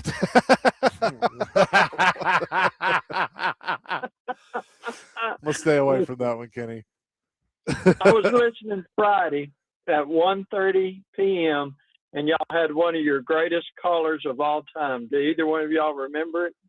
Oh my gosh, was it you? I've slept since then. No. There's a young man called and he was between jobs and he said he was going through anxiety and had other things happen in life. And he loved listening to the end of your show just for Joe's closing. Yeah. And I'm telling you what, we talk about trade scenarios and batting averages and what's the spread on the game. That is an important call. And what you did is an important service for people. So I love sports and everything, but when you put on a show where you can get a call like that, that is amazing. And I'd like to hear more of that. Hey, y'all have a great afternoon. You too, Kenny. Appreciate it. And Thank you, yeah, we do appreciate that call on Friday. So I hope CC calls back, and he calls back. I know he will soon with great news of a great job that he's got. So, CC, if you're listening, man, I prayed for you all this weekend, buddy. I hope that opportunity comes, and I'm pretty sure it will. Yeah. Oh, no doubt it will. It's Chase and Big Joe on this Monday. We'll have more coming here from Circa Sports. John McClain at the top of the hour on 102.5 The Game.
Chasing Big Joe, 102.5 The Game here on this Monday, live at Circus Sports in Kentucky. He's Big Joe. I'm Chase McCabe.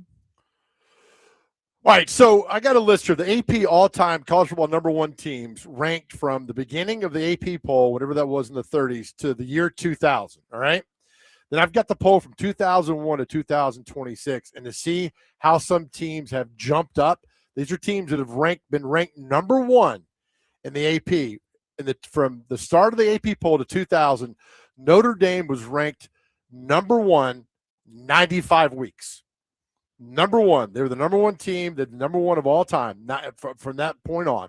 #2, Ohio State 72, Oklahoma 71, Nebraska 61, Florida State 59, and a few others after that. So Notre Dame had 95, all right? Alabama had only been ranked #1 31 times from the beginning of the poll to 2000. Since then, Alabama has been ranked 25 seasons. Alabama's gone from being ranked 31 weeks at #1 to 141. You talk about dominance. Nick Saban, 110 weeks they've been ranked #1 since 2001 to 2026. That is amazing. Notre Dame has only been ranked 3 times #1 in 25 years. They went from 95 to 98. Oklahoma, Ohio State, and Alabama jumped them to get up there. Now, 12 in the previous poll, Army had been ranked #1 27 times. Michigan State 29. I mean, there's some classic teams. Miami was at 38. Miami has been ranked #1 30 times since this poll came out. If you ever wonder about the dominance of Alabama football when it comes to polls and rankings, 110 weeks they've been in the #1 position from 2001 to 2026. Ohio State is second with 120. Oklahoma is third with 101. Notre Dame fourth at 98. And then USC is fifth at 91. LSU, Florida, Texas, and Georgia are all way behind 54-50. But I'm telling you, the dominance we saw there from Alabama football ranked #1, it just blew me away. And the fact that Notre Dame's only been ranked for 3 weeks #1 in 25 seasons is something else. So you want to say about Nick Saban? Well, there you go. Far beyond the national championships, guys in the pros, but being on top, ranked #1 like that for so long, it's crazy, man. Do you think they get back there? No. I don't think anybody gets back there. Yeah. I think the parity is so strong now that'll never happen again. We haven't talked about this. What do you think about the executive order that basically says 5 years is what you get? You can only transfer one time without sitting out. Government, stay the hell out of sports. I understand that. Stay out. But they've been asking for it. You've had Saban, you've had Stay commissioners. I don't want it. You've had and it's because the NCAA won't get off their ass and do what they're supposed to do. Well, maybe they should. Government needs to stay out of sports. I agree with you. They can't regulate anything. They can't take everything in Washington. They don't need to be involved in sports. I agree with you. But if a lot of prominent people from college athletics keep asking for it, now they got it. No, who you got? Saban. Who else was on a little Sankey. panel? Sankey. Was It's Urban been a lot. Meyer down It's been there? a lot of people that. No, have that's said just the they need to get easy involved. way to hand it off. No, figure it out on your own. Because they know without the getting government NCAA involved. won't do it. Okay. Then break away with the NCAA. Find something else. Do not let the government get involved in this. That came out, there were so many comments. I Yeah. bet it was 98% like, stay away from all this. The government has shown they can't do anything like that. Stay out of it. We don't need you in that part of it. Handle your own stuff for once. And they're going to have to look. It's coming down the track, man. It's already wrecking college sports as it is with the NIL and everything. Yeah. Who knows what happens? The order directs the NCAA to create rules that mandate college athletes can play for no more than 5-year period and allows them to transfer schools only once before they graduate without having to sit out a season.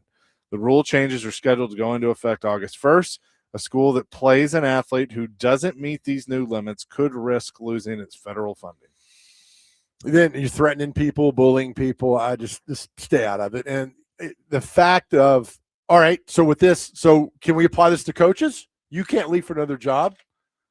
You can't leave for another job. I I mean, mean, I think- can't transfer. You can't only one time. You can only leave for one job. We've Oh, talked- let's don't do that. I agree. Look, we've talked about this, that the NCAA they need to have a true offseason and put rules in place that a coach can't leave before the season's done. Agreed.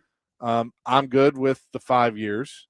And I agree you should only be able to transfer one time without penalty. Okay. Without now, look, if you go to the school and you apply and it's like, hey, my mom's dying of cancer, I need to transfer closer. Like, okay, there can be exceptions, but I think that I mean, I've always thought you should get one. I think you can transfer as much as you want. I don't care. You can do all that stuff. That's fine. If you want, if you don't like, if I'm at one school, I go, let's go. Man, this isn't fit for me here. But are you screwed? I mean, I hear what you're saying with the coaches because the coaches can move and go, come and go as they please. So. I just think they need to handle it their own and figure it on their own and go forward that way and not get other people involved in the mess here that goes on because it gets so complicated and blown out of proportion and too many cooks in the kitchen, all that other nonsense that goes along with that. Just figure it out. But something's got to happen. Something needs to be done when you got guys who transfer into 9 schools in 4 seasons. I mean, there needs to be a limit at some point. Maybe 3 for me. I don't mind because you get in the job world, you can move around as much as you want, but these are 18, 19, 20-year-old kids who a lot of times are getting bad advice to do that. I don't know, just stay out of it. Coming up next, we'll talk to John McClain, talk some NFL with him. That's all I had. Chasing Big Joe, 102.5 The Game.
Hour number 3, Chase and Big Joe, 102.5 The Game on this Monday at Circus Sports here in Kentucky at the Mint at Kentucky Downs. And it's now time to talk to John McClain down in Houston, who joins us every Monday at 2. John, how you doing? I'm doing great. I'm just looking at the internet, and I'm thinking about Dexter Lawrence next to Jeffrey Simmons, Dexter Lawrence next to Sheldon Rankins here. He makes a lot of money. He wants a lot of money, but who has the most salary cap room in the NFL? Who's the other starting tackle next to Simmons right now? John Franklin Myers, who they just signed from Denver. Yeah, can he play outside as well? Yes. Yeah, boy, I tell you, Lawrence is a pretty good player. Giants, I don't know why they got money, why they don't pay him, because that's all they got on defense right now is their defensive line. But a lot of talk that they want a first and second round pick for him. I don't know if people would do that, but this defensive class with defensive lineman class is nothing special. Peter Woods from Clemson's the only one that they say can rush the passer. All their guys who stop the run, but I think nobody wants to pay him a monster salary. But, like, if you got the money, you got to spend it somewhere, right? You do. I know it's in division, but with Jerry having 2 first-round picks, you think that'd be up his alley? I don't think so. I think he needs defensive backs. I think their line's pretty good. Maybe, but I don't think that's what they're looking for is an interior player like him. Although Lawrence, he's not great, but he's really good at times. He can be great. I wouldn't give up a 1 and a 2 for him, 28 years old, wanting a mountain of money. One thing, John, that we have been talking about, obviously with you and amongst ourselves, is Jeremiah Love and the Titans. But what we're worried about now is, could the Jets or the Cardinals screw that up?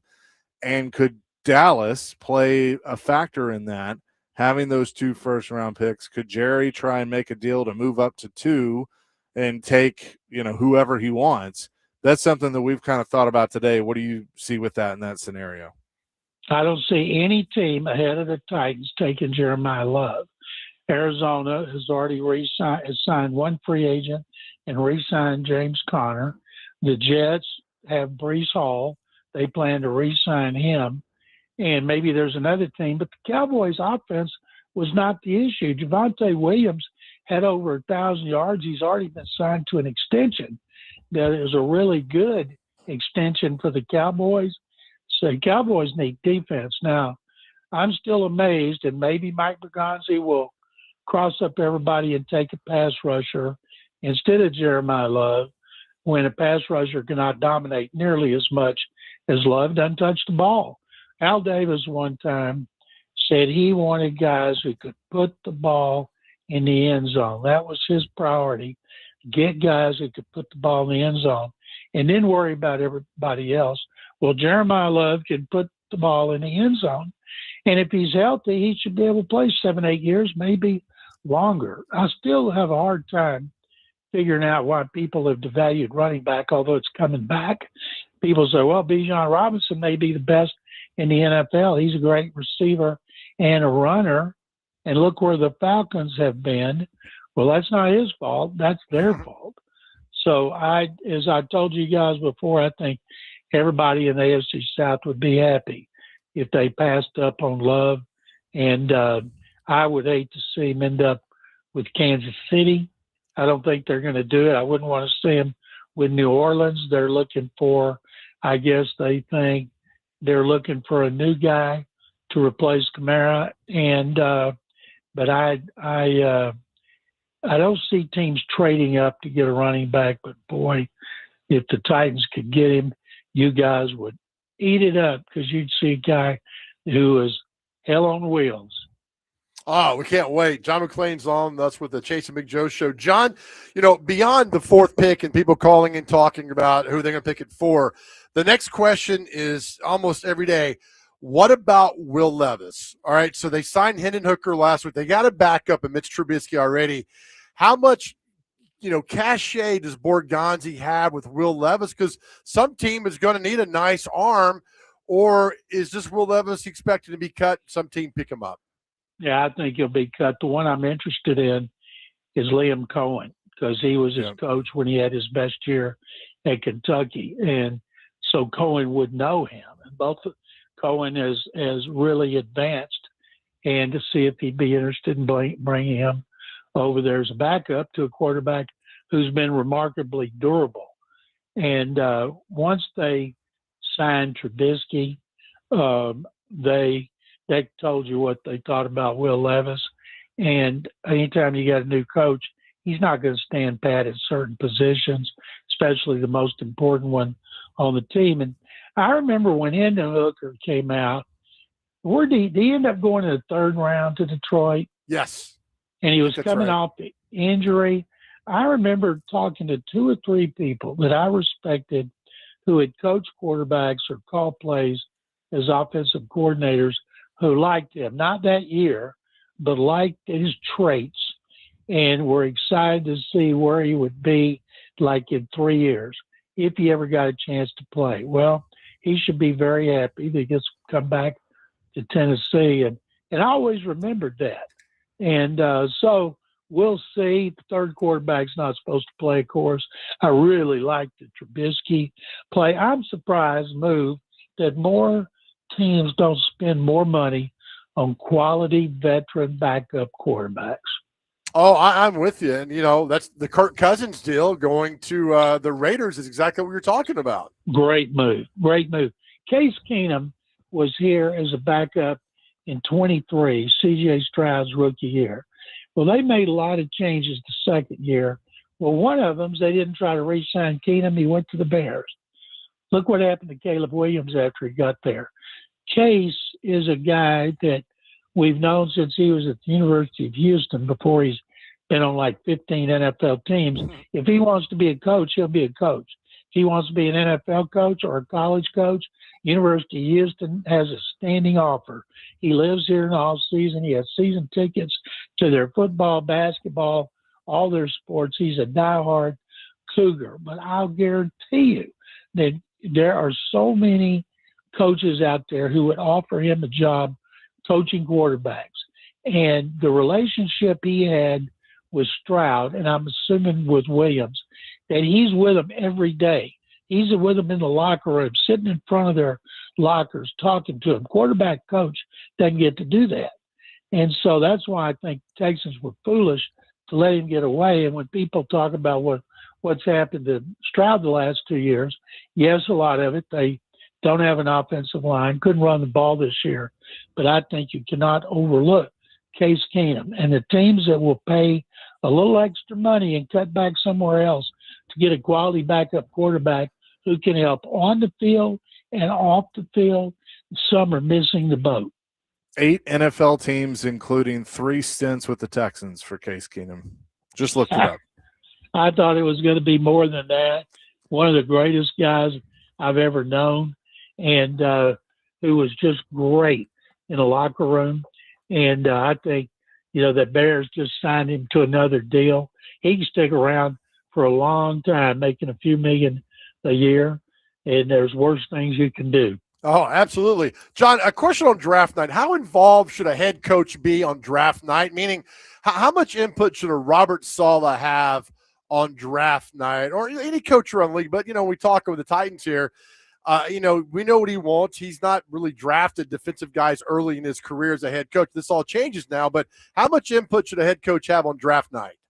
Well, he didn't have too much because Woody Johnson makes those moves up there. He has to sign off on the big ones. But if you're Kyle Shanahan, Andy Reid, if you're one of those guys, you have final say. The GM oversees the scouting, and then they come to you and you decide, okay, I want Chase or I want Joe. And that's who you get because he has final say. But in Saleh's case, I'll guarantee you Borgonzi's going to work closely with him. This is something I learned a long time ago from a former Oilers general manager, Mike Olivac. He said, and we were talking specifically about Jack Pardee, who was the Oilers head coach. He said, if there's a guy I really like, but Jack doesn't, he said, I'd be foolish to draft him because Jack might not play him just because he didn't like him coming in. He said, and if there's a guy that Jack likes and I don't, he said, Jack's going to play him come hell or high water just to prove he was right. So you have to have a meeting in the middle. We give Nick Caserio all kinds of grief for the offensive line he has failed to put together, despite using first round, second round picks, making trades, signing free agents. But the coaches sign off on it. The coaches have control of the game day roster, so they don't have to play anybody they don't want to play. So I guarantee you, Robert Saleh is heavily involved in the scouting, the evaluation, and he'll be heavily involved when they're making those picks. But, it's Mike Bergonzi's responsibility because that's what it says in his contract. We'll have more with John McClain coming up next here on Chasing Big Joe on this Monday, 102.5 The Game.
Chasing Big Joe, 102.5 The Game here on this Monday, continuing with John McClain, who's down in Houston. John, we were talking earlier, Bill Barnwell does a kind of a trade mock draft every year of potential trade scenarios with different teams, and one that kind of had us intrigued was the Titans moving back with Kansas City, moving to 9. They'd get an extra second-round pick, and Kansas City would move up to 4. I've basically said only if Love is not there, and then they kind of look towards the end of the top 10. What would you think about something like that? Well, I don't see Kansas City trading up for Love after they got Walker. So that'd be an edge rusher you'd think they would want because they need to add to their defense. And so dropping back, you're not going to get Love. You got to decide, well, what we got is good enough. If you had a really good veteran quarterback who'd been in the league a few years instead of a young guy's talent who's still learning, I would think that would be better than if you're where you are now and you could use another weapon as a rusher and a receiver like Love. So I would not be in favor of that unless Arizona had traded with like New Orleans so the Saints could get Love. And then another one that I thought was interesting was making a move with Buffalo to move back into the first round, take the 26th overall pick. The Titans would give up the 35th overall pick and the 66th overall pick, but they'd get 26, 168, and wide receiver Keon Coleman. And there's a lot of discussion with Coleman. Is he a good culture fit? Is he lazy? All those things. But I just look at, could it be a change of scenery with a coach that, is going to preach discipline and be yet another weapon for Cam Ward? Absolutely not. Okay. A guy who had baggage coming out, he's got baggage up there. Maybe he'll grow up. Maybe, but what we've seen from him at this point as a second-round pick for a Super Bowl team playing with Josh Allen, and I'll guarantee you McDermott did everything he could. So did Joe Brady to get that kid to play the way he's capable, and they couldn't do it. I wouldn't touch him. John, we last week Jackson Smith, the Jigba had that big deal with the Seahawks. Wide receivers in this draft are getting talked about. At what point are we going to – I mean, somebody's got to cover these guys, right? And we've talked about this before about paying defensive backs on that same level. Do you think we'll get to that same level in a couple of years, or it's always going to be the wide receivers making so much money and the DBs always being secondary? Because somebody's got to cover these wide receivers. I wouldn't give a wide receiver $42 million a year, I can tell you that. And because at what point does it stop? Then your other players want it. Seattle's cruising for a financial bruising because of that deal. I wonder, would he have said no if it was only $40 million a year? Always amazed at guys that I remember when A-Rod signed for $53 million, which was by far the most. And I'm thinking, what if they'd say, we're not giving you the extra $3 million, we're only giving you $250 million, which is still $100 million more than anybody else has ever made? They're going to go, no, I'm not going to take that. Anyway, I think the corners, right now, the way it is, you got your quarterback, then you want a receiver. You got to have who protects the quarterback, rushes the quarterback, and who covers them. Everybody else, you can safeties, fullbacks, guards, centers, even running backs. Although when you run the ball consistently, like Seattle did, people forget how well the Seahawks ran the ball with Clint Kubiak. He is a stickler for running the ball to set up the play action bootlegs that are so important to that offense that Mike Shanahan started and Gary Kubiak kept up. So you have got to be able to run the ball. And that's why I tell people in weekly show I do in Las Vegas, this team will run the ball so much better than last year. Ashton Jenney had a great game against the Texans here, and they almost pulled off upset. I said, that's what you're going to see from him under Clint Kubiak taking pressure off of Fernando Mendoza, when he gets in the game. So I'm still for a guy that can help you control the ball on a running game, keep defense on the field, keep the defense on the bench. Yeah, I like that too. John, earlier we were talking about Sterling Sharp, about, he played 88 to 94, and it was not part of the Packers winning the Super Bowl in 96. I started thinking, all those Oiler teams you covered, and I know there's the 2 AFC Championship games with the Steelers, but was there one team in particular when the Oilers were there that you thought should have won the Super Bowl? Well, I never thought that about the Love You Blue Oilers because they played in the same division with the Steelers and the Steel Curtain, who won 4 in 6 years with a roster loaded with the Hall of Famers. The Oilers had 4: Earl Campbell, Robert Brazile, Curly Culp, and Elvin Buffet.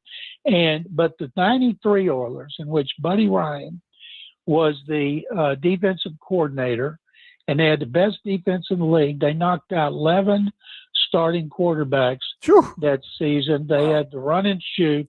They were loaded. They had a 1,000-yard rusher and Gary Doo-Doo Brown, and they had everything you want.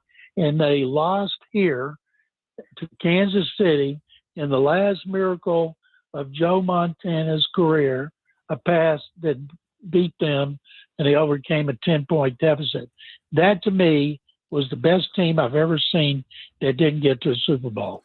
And that's what was Pardee let go the next year?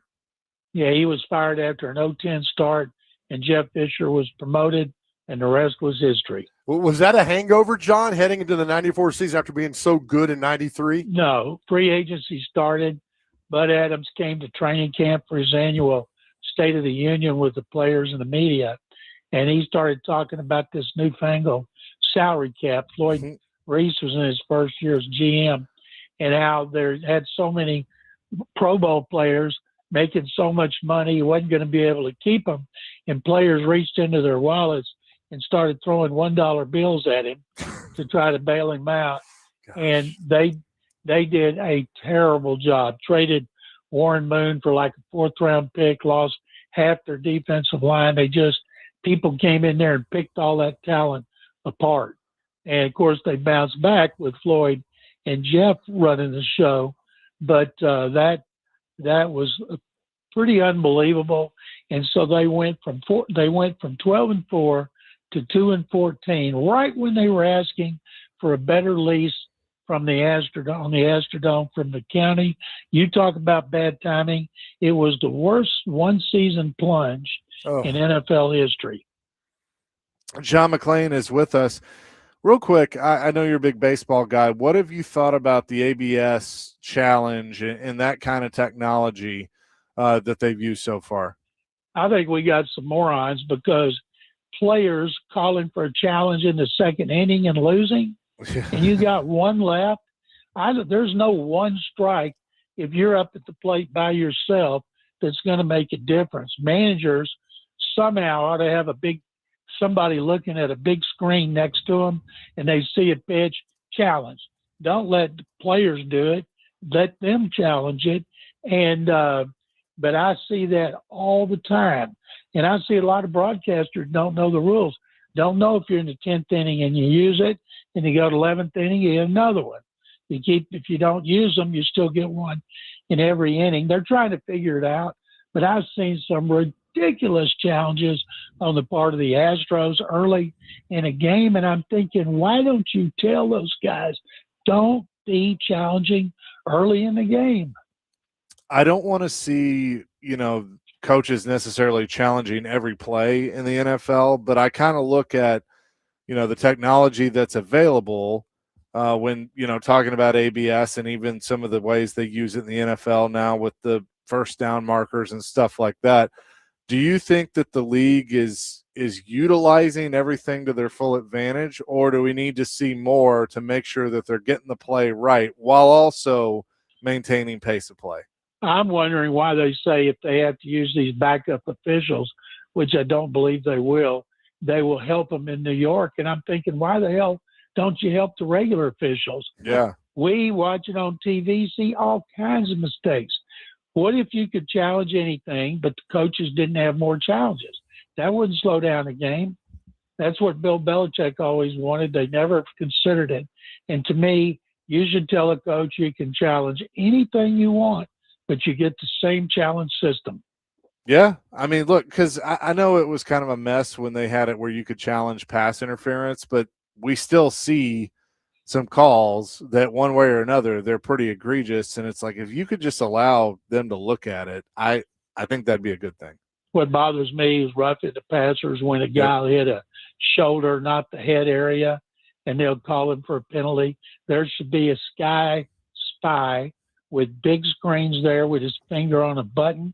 If he sees something that should be called or waved off, he immediately hits that button, tells the official, wave it off or call that. And people, oh my God, if you do that, you're going to see holding in the secondary. No, that's not what you're looking at. You're looking for things around the ball, things that we see on TV every play better than they do anytime. John, appreciate the time as always. We'll talk next week. Chase and Joe, thank you guys very much. You should get out that Beatles song and play it. Next week when I come on, I'd like for Nick to play All You Need Is Love. All right. Thank you. We can do that. We can make that happen.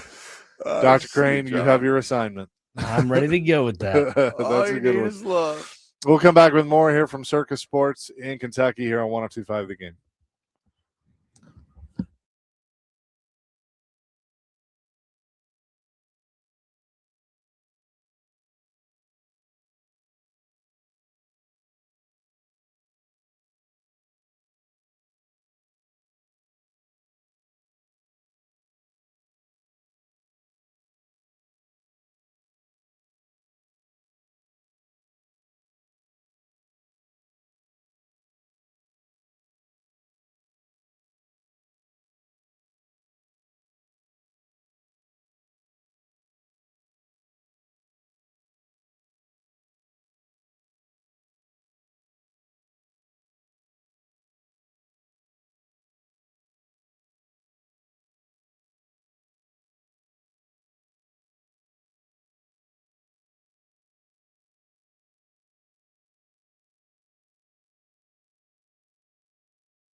Chasing Big Joe, 102.5 The Game here on this Monday. The Predators back in action tonight, this time back in L.A. to take on the Kings. I'll have pregame for you at 8:30. The puck drop just after 9:30 here on 102.5 The Game as they sit with 81 points. They're tied with the Kings. The Predators have the tiebreaker right now with that second wild card spot, and they've won 2 in a row. So need to get this one tonight, 2 points. And also one thing we're watching is milestone watch. Steven Stamkos, 2 goals away from 40. Philip Forsberg, who had 2 the other night, 3 goals away from 40. Never had 240 scored. Yeah, it was Forsberg and Duchesne. Oh, okay. Years ago. Oh, Duchesne. Yep. Coming to win championships, not to retire. That's right. Yeah. So look. Here again, we've said this down the stretch. They got a game tomorrow, Anaheim. Crucial game Thursday versus Utah. But all we care about tonight are the Kings. Yep. So you win that game, you push them behind, even further, and you're looking good, man. And go to Anaheim. I just hate those back-to-back games, and I get it. It's the last one. But I think, did they get screwed on this ending road trip by the league, by the schedule? A little. I mean, because you did Tampa, Tampa, L.A., San Jose, L.A., Anaheim, Utah. Yep. And they've gone 10 days. And I get it. They're charter plane, first class. I understand all that. But, man, at the end of the season, this is raw. This is tough to get all these games in and what you're fighting for. Here's what's crazy tonight. Not only do you have you got a head-to-head against the Kings, who you're tied with 81. All right. San Jose hosts Chicago tonight. So that's something to pay attention to. Come on, Chicago. Go Chicago. And then the Jets they've lost a little ground, but they're 3 points behind you. They're in Seattle, or they're hosting Seattle tonight. So we'll be paying attention to that one because Seattle's pretty much out of it now, but the Jets are hanging on by a thread. So we need Seattle. Yeah. Okay. And then Chicago plays San Jose. You also have a game in the East, the Lightning and Sabres, which will be a good one tonight. And then we're in L.A. to take on the Kings. Okay. All right. So it's an important night with only 4 games and then 11 games tomorrow. St. Louis will be back in action. They're right behind the Predators. Let's see, the Mammoth, which if you want to try and catch them, that's something to watch. So they're at 86, right? The Mammoth? Yeah, Preds are 5 back. All right. So if you could, look, you win. I'm the eternal optimist. So you win the 3, get the 6. That'll be 6 points. One of those is over Utah. I mean, you'll be neck and neck with them. I mean, if the Preds win tonight, and the Preds win tomorrow, Utah loses tomorrow, you're at 85. You're 1 point back. Yeah. And you got the head-to-head. All right. Good vibes, man. Put it out there to do that. So finish strong. Come back here. Who was the game Saturday at home? Saturday. Yeah, what is it, Saturday? Minnesota. Minnesota, right? And then Monday is the Sharks, and then there's one more. That's Anaheim. It. Anaheim. Yep. Man, so you got crucial tonight. You got 6 left. Okay. All right. Yeah, 6 left. So 3 on the road, 3 at home. That's what you got. Just worry about tonight. Yep. And the Kings, and that was the one they won the other night in the shootout, right? 8 rounds. 8 rounds. Yeah, 1:30 in the morning. It was great. Not that you were checking your watch or anything. I was like, to get it done. No, here's the best. Look, I am eternally grateful that I get to do this and work these games and stuff, and I'm doing it from home and all that stuff. But the game starts at like 20 minutes later because they were doing a pregame ceremony, which is fine. So they drop the puck around 9:50 Central Time, and then they go to overtime. Then they go 8 rounds in a shootout, which I think is like the second most they've ever done. Oh, wow. And I'm just like, you got to be blanking kidding me. that was going to happen when they did all that. They go that long. So I told Connor Newt, who was producing, I go, here's what we're going to do. We're going to go record time on the post-game show. And get it done. I didn't hear Elliot Friedman the other day on DVD about the candidates. Mm-hmm. He mentioned 3 GM candidates. Did you hear this? Yeah. And I'm blanking on their names. They're assistant GMs right now, but some up and coming names that could be That potential. guy from Detroit on that list that I don't remember his name. I think so. But here's the one thing that he pointed out is don't get caught up in titles, because a lot of teams are going to the having like having a president of hockey operations and a general manager, because for so long David Poyle was both of those things. Oh, okay.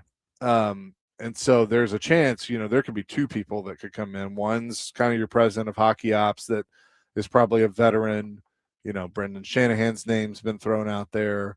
And then you could also get a general manager as well. Okay. You know what I'd like to do is go in, and they get down to the final two, and you walk into the little media center down there, and there's like a boxing ring. Two dudes box it out. Sean Henry in a referee uniform. To see who's going to be the new general manager. And look, we love Barry, right? But I think it's an exciting time. Yeah. Right? I mean, if you get to the playoffs, that's even better. But now you got a new guy coming here and new direction who will evaluate everything from top to bottom. I mean, I heard Hal and Max talking about, I guess it was San Jose, gave the keys. Hal being nice? For once, nice. Briefly, gave the keys to, is it the San Jose GM or maybe the Kings GM? I forget which game it was I was listening to. Like, the guy came in and said, all right, I'm going to go top to bottom. I think it was San Jose. New guy, top to bottom, evaluate everything, and San Jose's back, in the fight of the playoffs. So we'll see what happens with the GM. I think it's going to be kind of cool. Yeah, and look, I think that'll happen here because, I mean, there's a lot of good people in this organization. I'm not saying they're not, but I think you can certainly respect that if a guy comes in and he has been hired to be the general manager or the president of hockey ops or whatever, if they want to do things their way and bring in their people, you certainly have to respect that. Sure. So yeah, but all that matters right now, beat the Kings tonight. Yeah, that's right. At the end of the day, it's all that matters. On our next segment coming up, there's something that's going to absolutely blow your mind, and I'm so excited. Okay. I'm so excited about this. I'm excited that you're excited that will be happening. I was going to read something and then read I it, buddy. Forgot. Whatever you need to do, pal. Chasing Big Joe live at Circa Sports today, and we are, as always, presented by the Omni Nashville Hotel. Coming up next, what day is it? And celebrity birthdays. That's all ahead. Chasing Big Joe, 105 The Game.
Chase and Big Joe, 102.5 The Game on this Monday, wrapping things up. DVD coming your way next.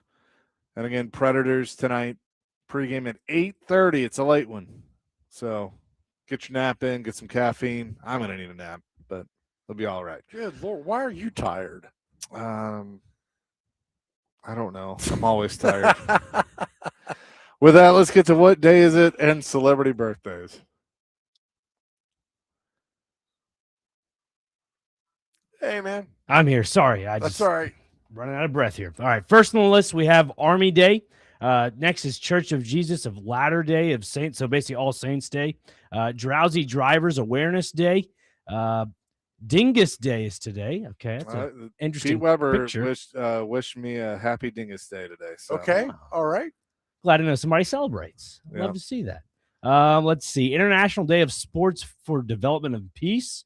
Easter Monday. Fresh Tomato Day. Okay. Jump Over Things Day. Do that occasionally. National Acai Bowl Day.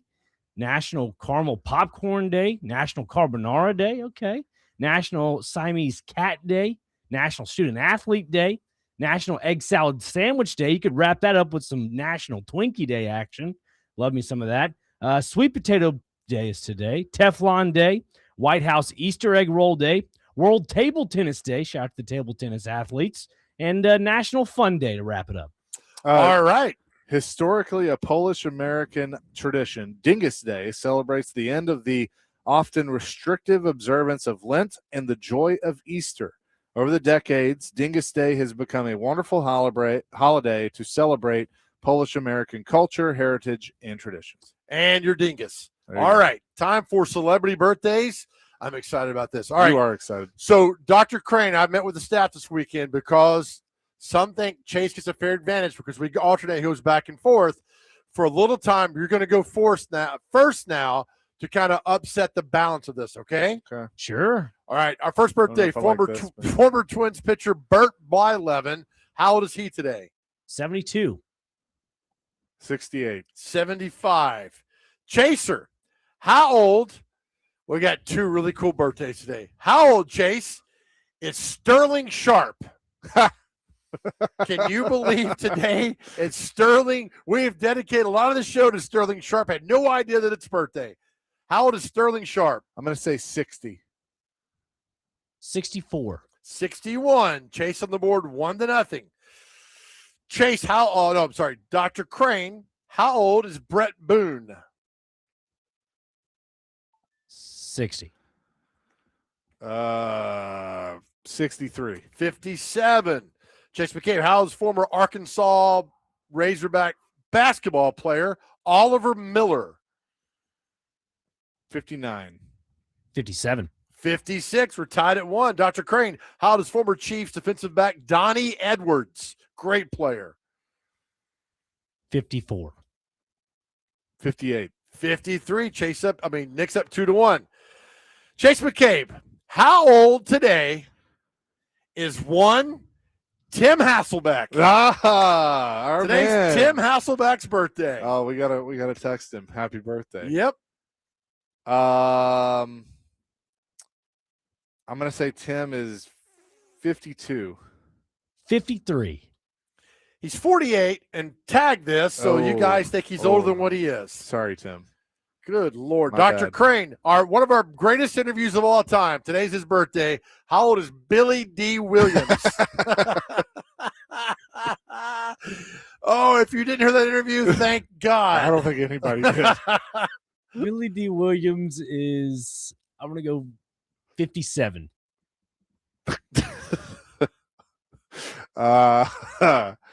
Billy D. Williams is, I'm going to say 85. 89 years old. Chaser, how old is Cliff Clavin? John Ratzenberger from Cheers. 77. 70. 79. We're tied at 2. Dr. Crane, how old is Mary Lou Henner? She was on Taxi for many years. 67. 74. 74 exactly. Here we go. 4-2. Chaser, how old is Michael Rooker? Who? He was the other guy in Days of Thunder that raced against Tom Cruise. Rowdy Burns. He was in Guardians of the Galaxy, Yep. Walking Dead. Michael Rooker. 72. 70. 71. That's a push. Dr. Crane, how old is Paul Rudd? Ant-Man. Paul Rudd is 54. 56. 57. 5-2. Also, Brian Fontana. He was on Friends. Yep. Last season. Chaser, Zach Braff from Scrubs. I'm going to say he's 47. 48. 51. Still 5-2 Chase. Dr. Crane, how old is Candace Cameron Bure? From Full House. 44.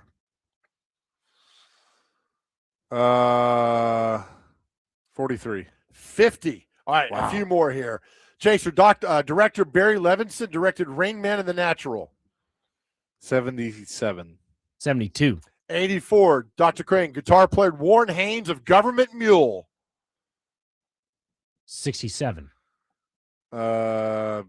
70. 66. It's 5-3. The last one. Chase, here we go. Actor Jason Hervey in The Wonder Years. He was the older brother that was very annoying. Actor Jason Hervey. 67. 63. 54. With that, Chase wins 5-3. All right, that was fun. That was good. That was And a good happy time. birthday to friend of the show, Tim Hasselbeck. Right? I mean, that's is- crazy. That is awesome. Who wins tonight? I say Michigan does. They're really good, man. Yeah, me too. I think Michigan by 12. Oh, I think Something like Michigan that. by 7. Yeah, I think they win. Book it. Book it. We will discuss that and much more coming up tomorrow. DVD on the way next. Hey, yeah. Listen, guys, the Easter weekend. Hope you had a great Easter weekend. And look, now you're kind of back to life and things that go on. Listen, you're doing great. You're doing great. I want you to know Thank that you're you. doing fantastic. After all you've been through, you're still here. You're being strong. We need you. And as I say all the time, there are people in this life that every time they think about you, they smile. Every time you walk into a room, they love it. You are absolutely loved. Please know that. Please know how much we love you guys on the Chase and Big Joe show with Dr. Crane. We love you guys. But more importantly, more than anything else in this world, please know how much God loves you. Amen to that. Peace, love, rock and roll. DVD coming your way next here on 102.5 The Game.